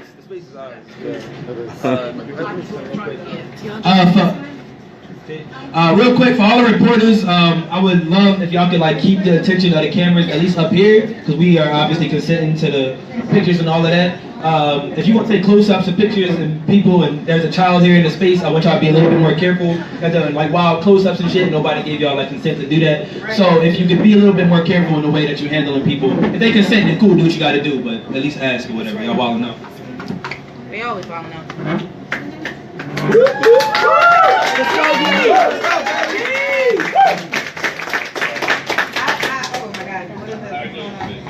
I really want to talk about this right now because I just got off of a call with some conservative ass radio or whatever the fuck.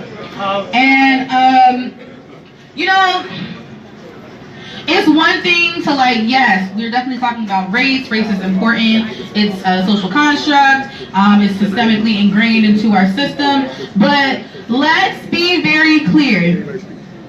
I don't care what color a police officer is. And here's why. Because once they put that uniform on, they are a tool and they are a soldier for the state. And that state seeks to kill and destroy black people and blackness.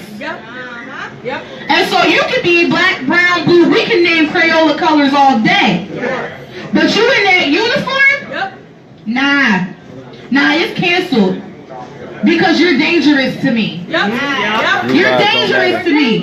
And we can talk about we all black and we all have the same experience. I don't know what experience you could have had that told you that being a cop and being a black person made sense. No!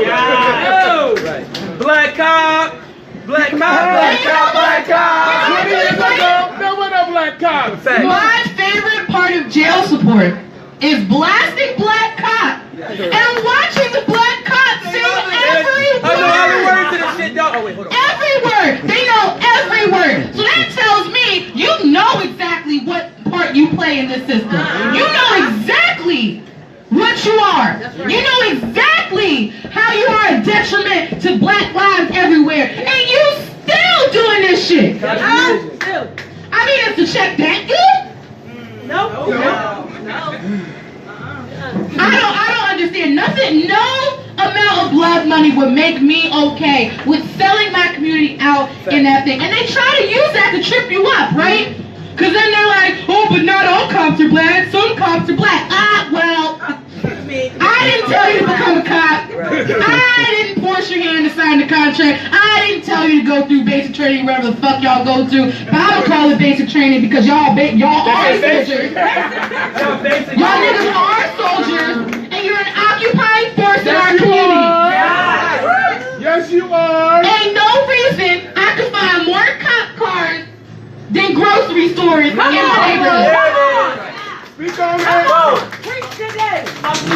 desert, make a police desert. So for real, y'all can trip me up with this liberal bullshit all you want. But once you put on that uniform, once you got that badge, I don't care who the fuck you are. You're my enemy. That's it. And that's really what it is. You can, oh, I was going to help with PAL. I didn't want to, I'm not actually a beat cop. I care. I care about my community. Then why the fuck did you become a cop? There are so many other ways you could have helped your community. You know what? You don't even have to have a job that specifically helps your community to help your community. You can help your community by being the person that's outside saying hi to everybody. You could be the one in your community who watches your neighbor's house while they go on vacation. You could be the one in the community that sees the kids and makes sure they playing all right and sees them getting wild and be like, yo, you gotta chill. You gotta chill. You did not have to become a cop. Come on. That's right. You wanted financial stability. That's right. You wanted a paycheck. You did. So you fucked up. I don't know. But all I'm here to say is, I don't care what the fuck you do. Facts. Let's go. No, I become no police officer. If you're really gonna have work, it is not a viable profession. It is not worth the sellout. No. It is not worth having to treat your brothers and sisters so well as the criminals that you're supposed to treat them as. Let's be very clear where policing came from in this country. Let's be very clear where policing came from in this country. Because policing in this country did not exist in its current form until slaves started escaping, until slaves got out of slavery. And so if you want to defend a system that was built off slave catching and slave patrols, you be my guest. Come on. Because what the fuck? Read your book. Read your book. Come on. Do your Googles. Come on. Use your Googles. Do whatever you gotta do. But I refuse to let go the fact that y'all was okay with being modern day slave catchers.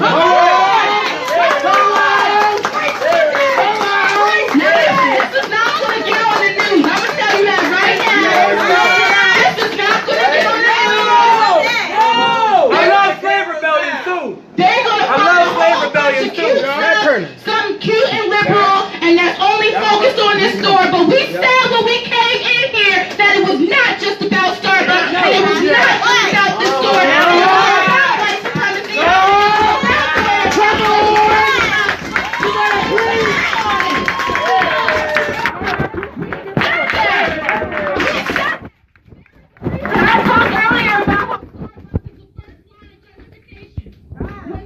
To be getting to clear your neighborhood out of all y'all niggas. They put Starbucks in there. I talked about that, but what I didn't tell you earlier, because I love my maps. If anybody knows me, I love my maps. And you know what map is really fucking interesting? Red lighting map. Talk about that red lighting map. That's right. Red lighting map that decided, we're going to give black people loans to live here. Or actually, you know what? We wouldn't even give them loans. We're going to make them rent their houses. We're going to give white people loans over here. We're going to keep these white people over here. And it just so happens that we're going to correlate blackness with lower property taxes. And it just so happens that we're going to base school funding on property taxes.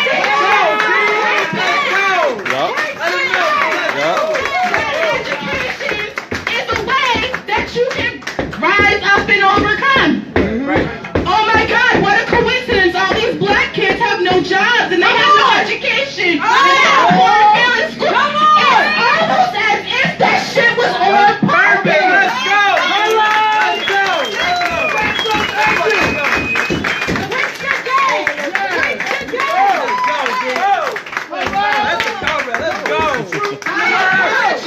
I encourage you, because it's out there. I look at it once a year just to make sure I'm mad as fuck enough to come out here and do this shit. I encourage you to look at these maps because they're there.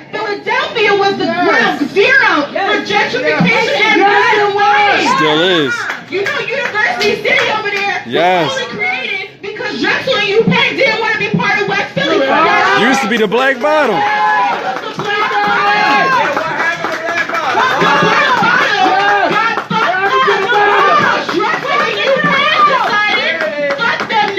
We want this land, our white Ivy League students.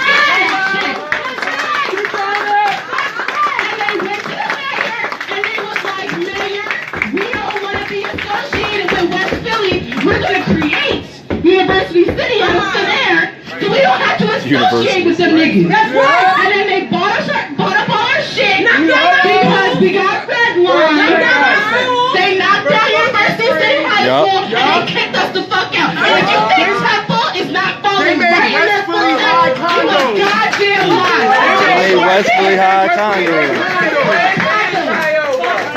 They made West Philly High Congo. Both my grandparents graduated from there. I gotta walk by that shit. I gotta ride by that shit and see white people walking in there. Like my grandparents didn't graduate from there in 1952. Come on. Nobody gave a shit about that school until that shit was condo. Now all of a sudden we're mad because pipes are fucked up. We're mad. There were students in that bitch. That's right. They had to deal with that. They still gotta deal with it in the high school. Right? Talk about that water. Fucking building got fucked up pipes. So what you're telling me is this is a systemic and historical lack of care and lack of investment in black people. Philadelphia is not planning for black people to be here in 25 years. That's right. They're not. Fuck them, I'll be here. That's right. That's right. Tell them. I ain't going nowhere. I'm in one of them goddamn we care about y'all niggas program. They don't. Spoiler alert, they fucking don't. And so let's be fucking real about this shit. Like I said, it's bigger than the Starbucks, it's bigger than that manager. It's about a culture in this city that don't give a damn about us and is ready for us to leave. Just like that manager was. That manager was ready for us to leave, so she called the cops. Yep. White people was ready for us to leave the neighborhoods we lived in, and so what do? They call the fucking cops. Every time. Every fucking time. Here them niggas go now. I'm just trying to use the bathroom. We doing this again? We doing this the fuck again? Isn't that why we here? Come on now. I don't got time for this shit.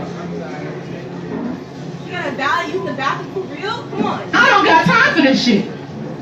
Again, they continue to show us how they don't fucking want us in these spaces. And so we really got some work to do. Because, like I said, my black ass will be the fuck here in 25 years. By hook or by crook or by fighting somebody in the motherfucking face. Daryl Clark, where you at? I'm ready to go.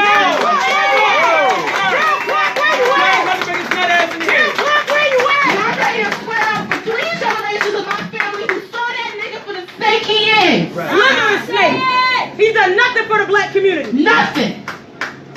So again, I'll be the fuck here. But that means we need a fucking army of people who said we gonna be the fuck here. And that means to me that we need an army of people that said we gonna be the fuck here. This shit gonna look different. Cause it's not gonna run the same way it's been running. I'm not gonna worry about my kids running outside and getting shot by no cops. Hell the fuck no. I'm not gonna worry about my kids. What school should they go to? I got a homeschool because the private schools is too expensive and the public schools ain't shit. I'm not gonna worry about I gotta move my ass up to Chestnut Hill if I want a quality education. If I want a quality fuck Chestnut Hill, they boring ass suburb ass. Fuck that shit. Fuck that shit.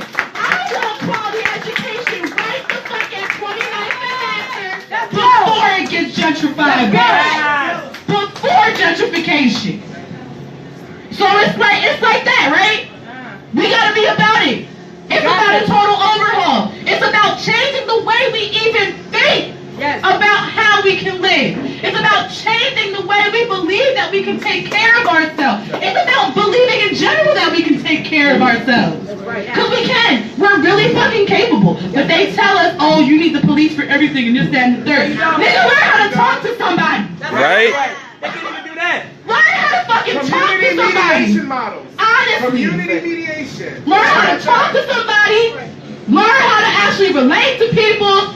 Learn how to knock on your neighbor's door and be like, yo, your music's too loud. Can you turn it down a little bit? Can I get a plate while I'm here? No, real shit. No, that's real stuff. That's facts. But that's really what it's about. That's really what it is. Just start fucking talking about something. Let's go. I mean, honestly, I feel like I'm preaching to the choir.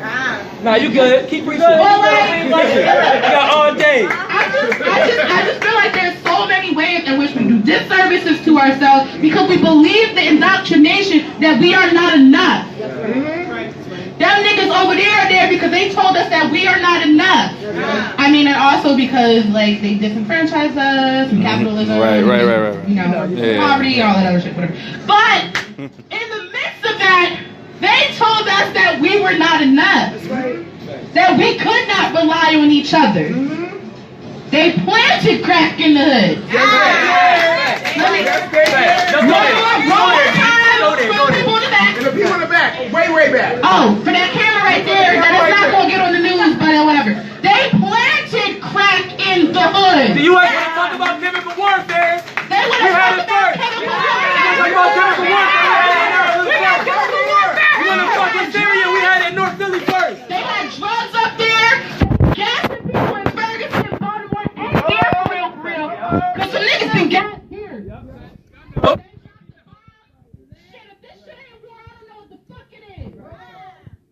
Just because it's protracted war doesn't mean it's not war. Just because they're not dropping 4 or 5 bombs at a time like in Syria, don't mean it's not war. Hello? There's war here and war abroad, and the war here is to make sure that we stay under the thumb of the empire. That's right. Fuck their empire. The empire never did me shit. That's right. Never did me shit. Never did my family shit. Never did my friends shit. They ain't even doing white people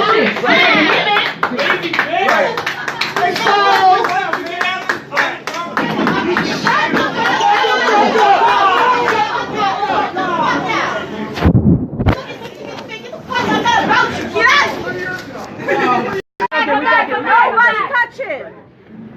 If he wanted to do some Let him go. This is what they do. He's not about that He's a life. fucking heckler. Let him go. Don't touch him. Walk up the fucking here. This nigga back here is scared behind 2 civil service people. He don't want to talk to nobody. You think he going to talk to somebody? Come on now. Come on now. I grew up Quaker, so I don't know how to fight, but I learned how to fight.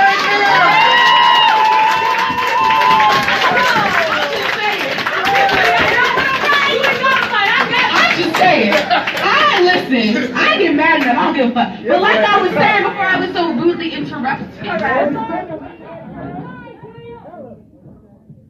are really all that we need. Like honestly, like think about the people in your neighborhood, think about their different professions, their different skills outside of that, this, that, and the third. We have what we need in our neighborhood. We have people who are ready to mediate issues. We have people who can be trained to defend our neighborhood. We have all of that. We don't gotta call them niggas. Nobody call them. Nobody call the police and we've been alright. If we call them, somebody gonna end up dead or in a prison industrial. Or in jail.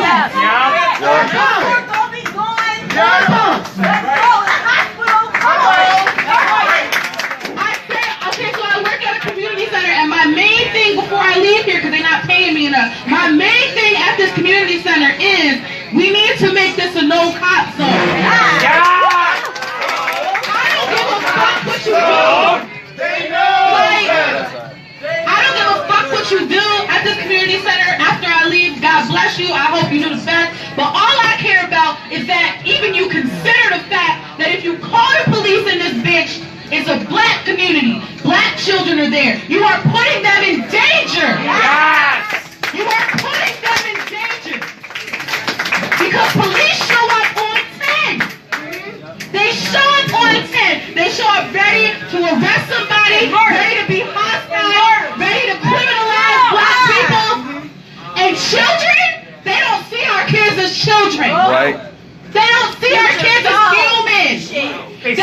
our kids as little criminals ready to get big and do worse shit. So I swear to God, if I don't do anything else before I leave that center, hopefully within the next 2 weeks, I want them to be a no-cop zone. For the sake of our community and for the sake of our lives. I don't want nobody calling no police.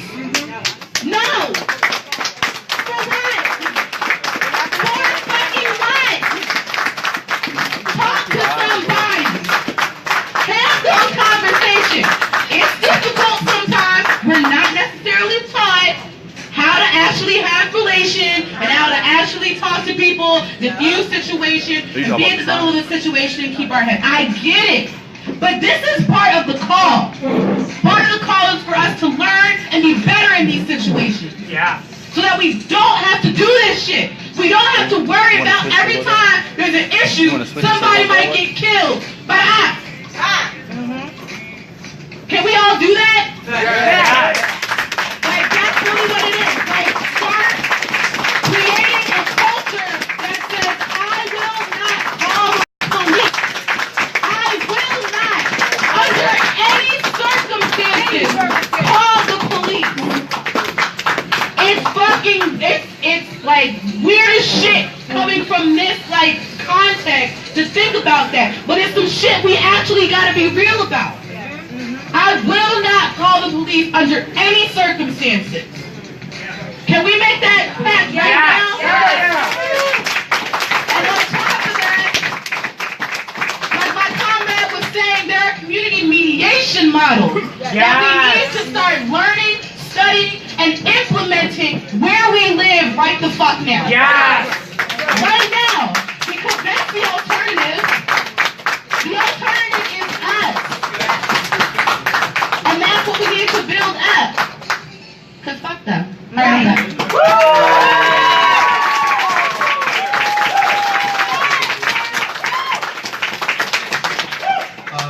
Yeah, shout out to D.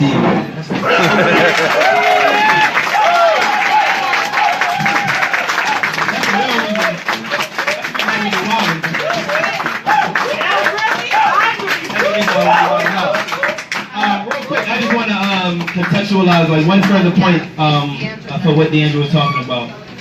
Because we at Real Justice are explicitly police abolitionists, right?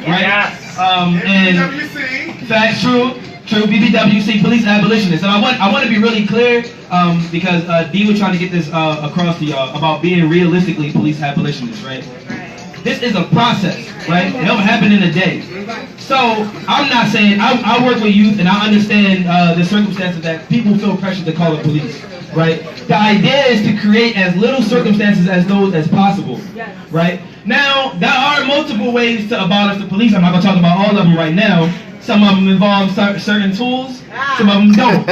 I'm not going to get into all of that, but y'all might get the idea. But anyway, the process in general, though, requires us to make steps, right? I'm not saying by the end of today, nobody will ever have to call the police. Some people are not trained to handle a sexual assault issue happening around the area, right? Some people are not ready to handle, like, immediately, like, deathly danger in their vicinity, right? So things like that do occur, and I want to be realistic about those. But the idea is to move further and further away from the police. What is police? People will look at you like, oh, you so crazy, no police. If we ain't had no police, we'd be wilding out, it'd be crazy, right? But if you create the context to never need the police, you are a police abolitionist. Because by nature of the work that you do, you are saying, eventually, one day I won't have to call the police, right? If everybody stops creating the need to call the police, what will happen? There's no reason to hire them. We don't need them anymore. So that 65, 70K that he's getting paid a year, we can put that in the school. That 65, 70K he getting a year, we can put that in the community center. They get wild resources for no reason. Right? They got bikes, they got cars, they got motorcycles, they got guns, they got vests, they got, and then, listen. When we center the police, when we center the police around the issue, we ask them to get better at their job instead of us being better community members. Right. Do you know what happened when we asked them to get body cameras? They got that funding to get body cameras. And then they turned them off, and they still murdered 6 to 10 black people in the last year. Right, so we keep asking for reforms that says, after you kill us, here's how we can make the process better. No, I'm not getting killed at all. No. Right? I don't need any body cams or whatever. We don't need you at all. No. So we will create the structure eventually. Right? Because there is no study, and I'm not sure what the state follows, what the government follows, whatever, but there is no study in this city that correlates police presence with safety. Right. Look at every school, every single school in Philadelphia. There is nothing, no study that correlates Philadelphia police being present in safety. The only difference that happens in the school is instead of him fucking him up because they was fighting, now the police fucking him up. Fucks him and right. him up. Right. Police have no de-escalation skills. They don't know how to do shit. They are terrible. So at least give me the resources and maybe I can fuck up and get it right. Right. You know, if you are going to be garbage, I can be garbage on my own. 0 people in my life. Right? The people in this room, 0 people in this room have called the police to be here. So this is what I mean with there is not a need and they're still present.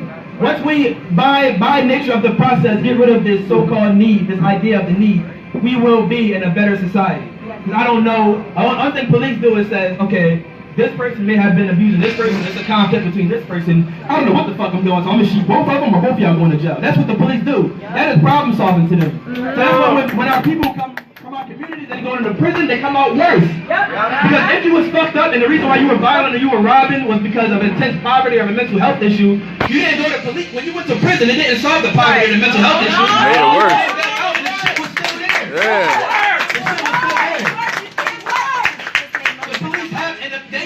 They know that. Right? So it's up to us to invoke that power. And we can do it, y'all. So that's Philly Road Justice and BBWC are explicitly police abolitionists because we believe it is the most sensible way to a better community. Come on. Not being unrealistic or whatever they say. It is the most sensible way. Because by no study, show me the numbers. Show me the fucking numbers, and I may revoke my statement. But until you can show me those numbers and show me any community member that says, I love when the police are around. Until you show me that, I disagree, and we will be police abolitionists and move forward. Thank you. Right.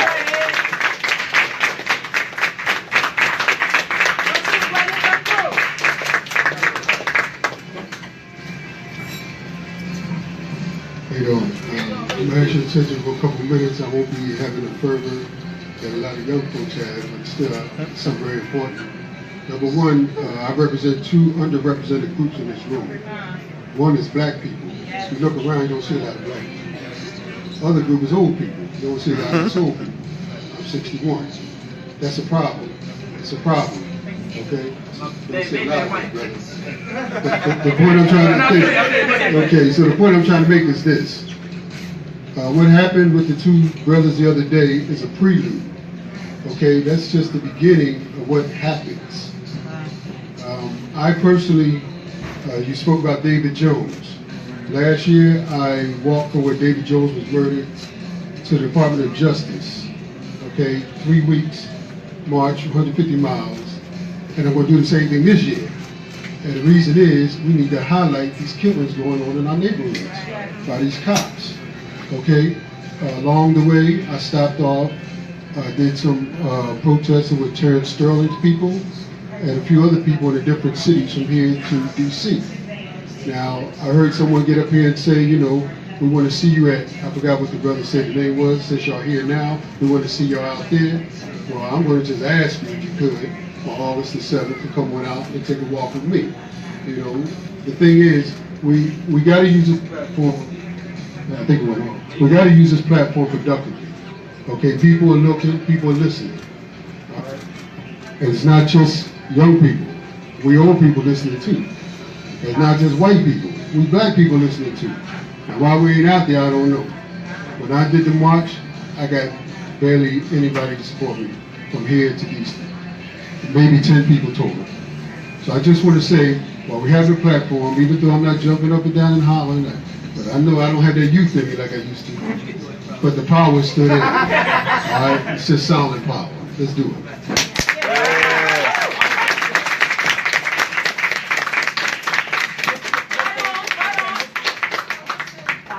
Thank you.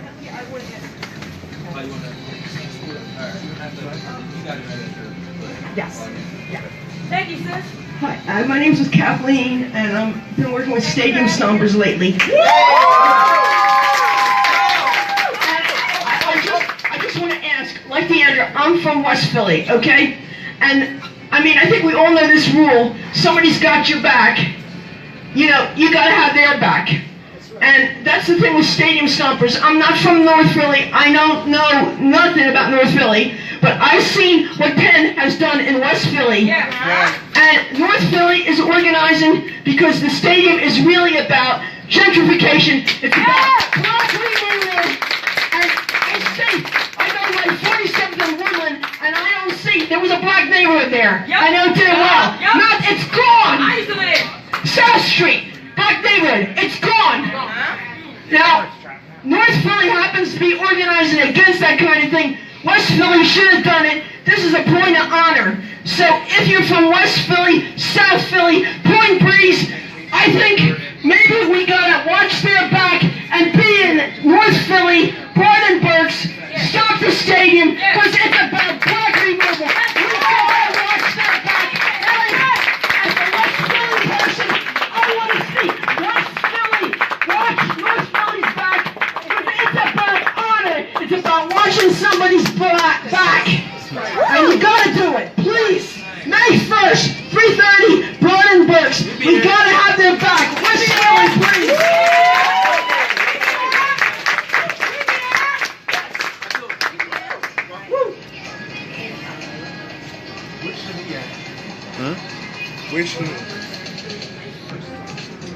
So this one's going to be a bit hard for me to tell.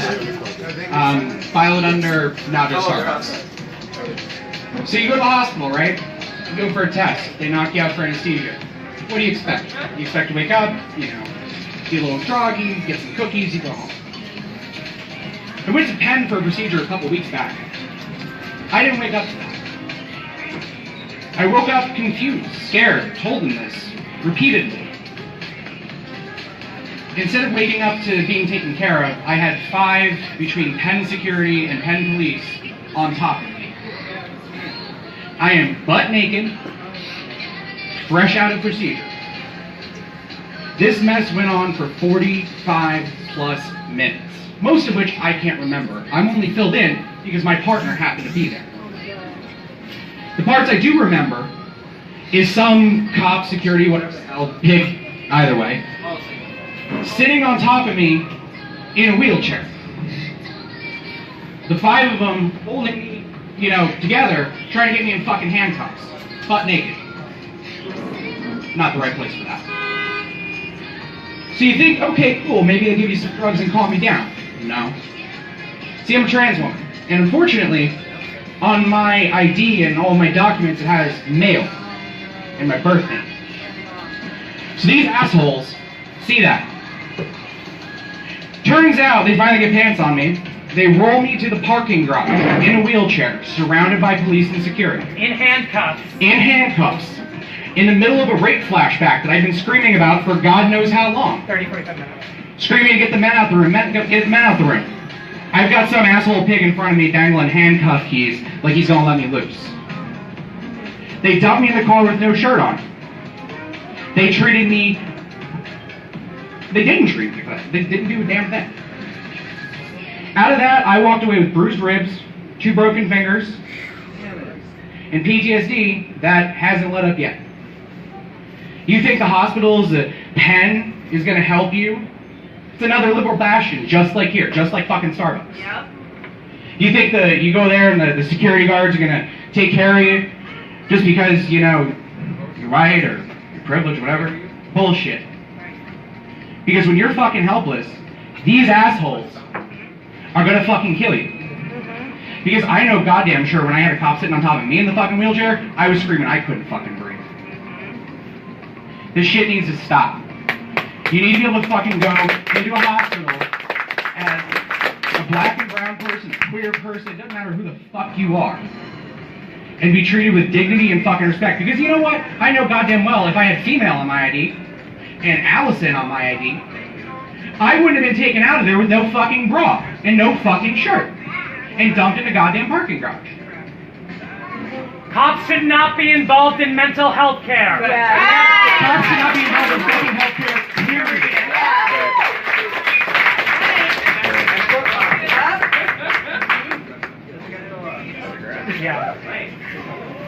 I'm gonna take a couple more. Oh, for sure, Conrad, for sure. Mike is giving out a little bit too, so. Sorry. I'm gonna say we got about 10, 15 minutes in here. Sounds cool. Y'all can resume timers. Right. Okay, how was everybody doing today? To talk about two things. One is what Dennis already talked about. Daryl Clark. We need to get Daryl Clark up out of here. Until next year. He has to go now.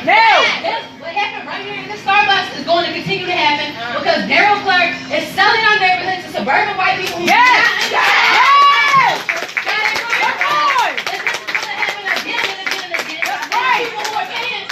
Police are working for the people who don't understand our culture in these neighborhoods. That's right. On the morning of the Stadium Stoppers Town Hall, do everybody know where Daryl Clark was at? He was having a campaign fundraiser breakfast. Wow. It was sponsored by John Pettion, chair of the Pennsylvania Housing Finance Committee, and the director of eConsult Solutions, a government housing consultant agency. He was Eric Blumenfeld. Eric Blumenfeld was the other sponsor of his breakfast, who is the developer of Divine Lorraine, the Opera, that plans to revitalize North Broad. And the other sponsor was Ed Hillis, who is the president of Domus Construction, who is being given control of every construction project in this city. That's right. We need to get him up out of here. We ain't got to next year, because by next year we all going to be sitting under the bridge down the kids until people getting bricks and stuff thrown at them. If we don't get him up out of here. And number two is, I want to come in here to tell everybody about the role that the Philadelphia Housing Authority is playing in gentrifying these neighborhoods. Remaking charge what? Kelvin Jeremiah, the CEO of PHA, which I say Kelvin Jeremiah is a gentrifier, admitted to the news that the Lumberg Charge of Transportation transformation is an experiment, and they don't have a clue how it's going to turn out in building a middle-class neighborhood. And he sold every tenant of the Philadelphia Housing Authority's data to the University of Pennsylvania to research it and see how everybody is affected by being a part of a newly built middle-class neighborhood or being kicked out of a middle-class neighborhood. On Friday morning, I went and protested the grand opening at Strawberry Mansion Homes for PHA alone with my 2 children and my husband. Philadelphia Housing Authority had to call the civil affairs on me because apparently, being a government entity, nobody told them about my Second Amendment rights to protest. And they tried to run me off the streets like football players and tell me I couldn't stand in front of people's houses. So I went to a former community, 96 on the patrol car, it was PHA police, they have a jurisdiction, and they go and run down this whole neighborhood. So I just want everybody to know they are a big part of this gentrification, and it needs to be addressed, and Daryl Clark needs to be addressed. Thank you.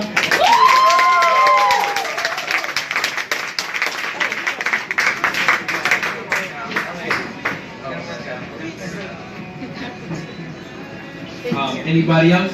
Before we get ready to wrap this up, y'all.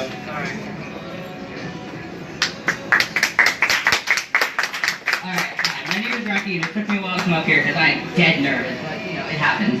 So, thank you. I work at Starbucks, for Starbucks. I was a T-Von employee for a few months in the last year. Not gonna say which store because it's going a little bit too personal, but anyway, they screwed me out of a job. They screwed all of my fellow employees out of a job. They told us T-Von was closing, but they didn't say it until April or so. And then I walked in January and found out, oh, you're losing your job a week from now. And that's it. Oh, and also, we're making you all sign non-disclosure agreements so you can't talk to anybody about this. I didn't sign one, so I'm going to talk about it. They fucked us out of a job. They fucked me out of health insurance. I just got health insurance, and then I was kicked off a week after when I found out I lost my job. And they still made me pay for the health insurance for the 2 weeks that I didn't even get to use. Apart from that, I had many black coworkers who, you know, they faced the most insane shit from fellow coworkers. I had this one co-manager, he was a dick. He would say the most straight up racist shit I have heard to anybody's face, and my coworkers would just have to deal with it. They were not given anybody to go to, and if you did get somebody to go to, you probably wouldn't hear anything back. Oh, go ahead, call this number, here's this card, here's this person, here's this district manager. You're never gonna hear from them. You never fucking hear from them. Starbucks isn't concerned about you. You're this to them. If you make any sort of issue, they will toss you aside. They said to me, oh yeah, we'll get you a job at Starbucks since we took your job. And I called all the Starbucks in the area. I went to interviews, I didn't hear shit.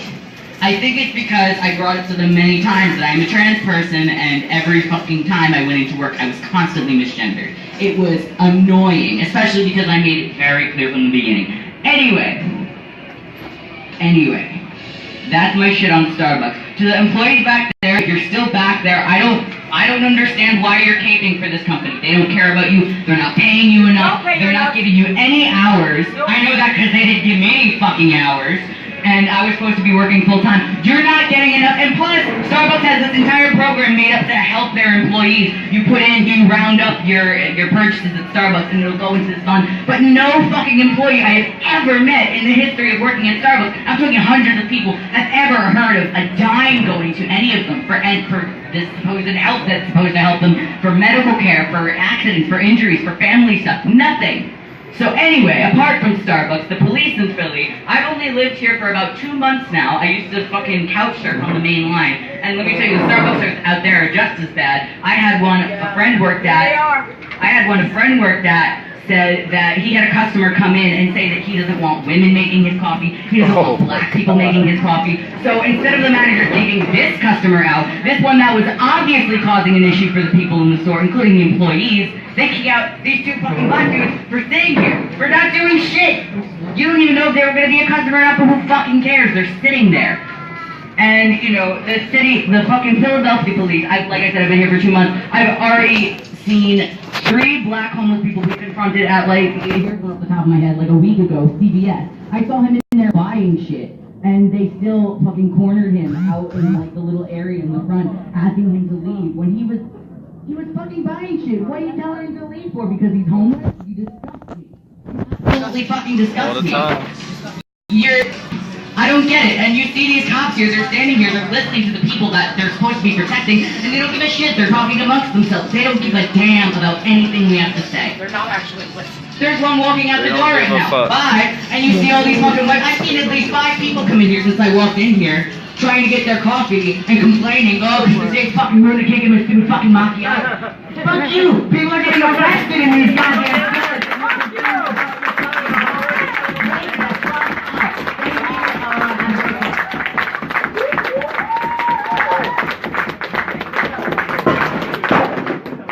Fuck you! Fuck it. Fuck it. Fuck it.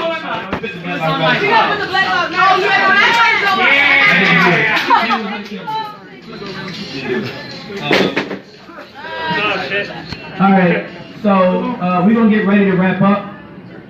As general, like wrapping up culture, it's best for people to leave with somebody else, because you know how I get. It's like 1,000 police around here. They probably got the anti-terrorism van somewhere. Right. That shit. It's out there? Probably out there. Counter-terrorism. Ironically, they got the anti-terrorists. So we going yeah, they are. So we gonna wrap this up like we usually do with a comrade named Sada Shakur.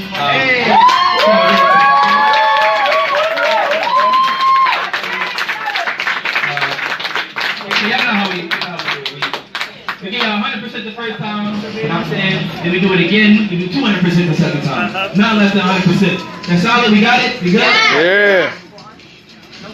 It is our duty to fight for our freedom. It is our duty to fight for our freedom. It is our duty to win. It is our duty to win. We must love and support one another. We must love and support one another. We have nothing to lose but our chains. We have nothing to lose but our chains.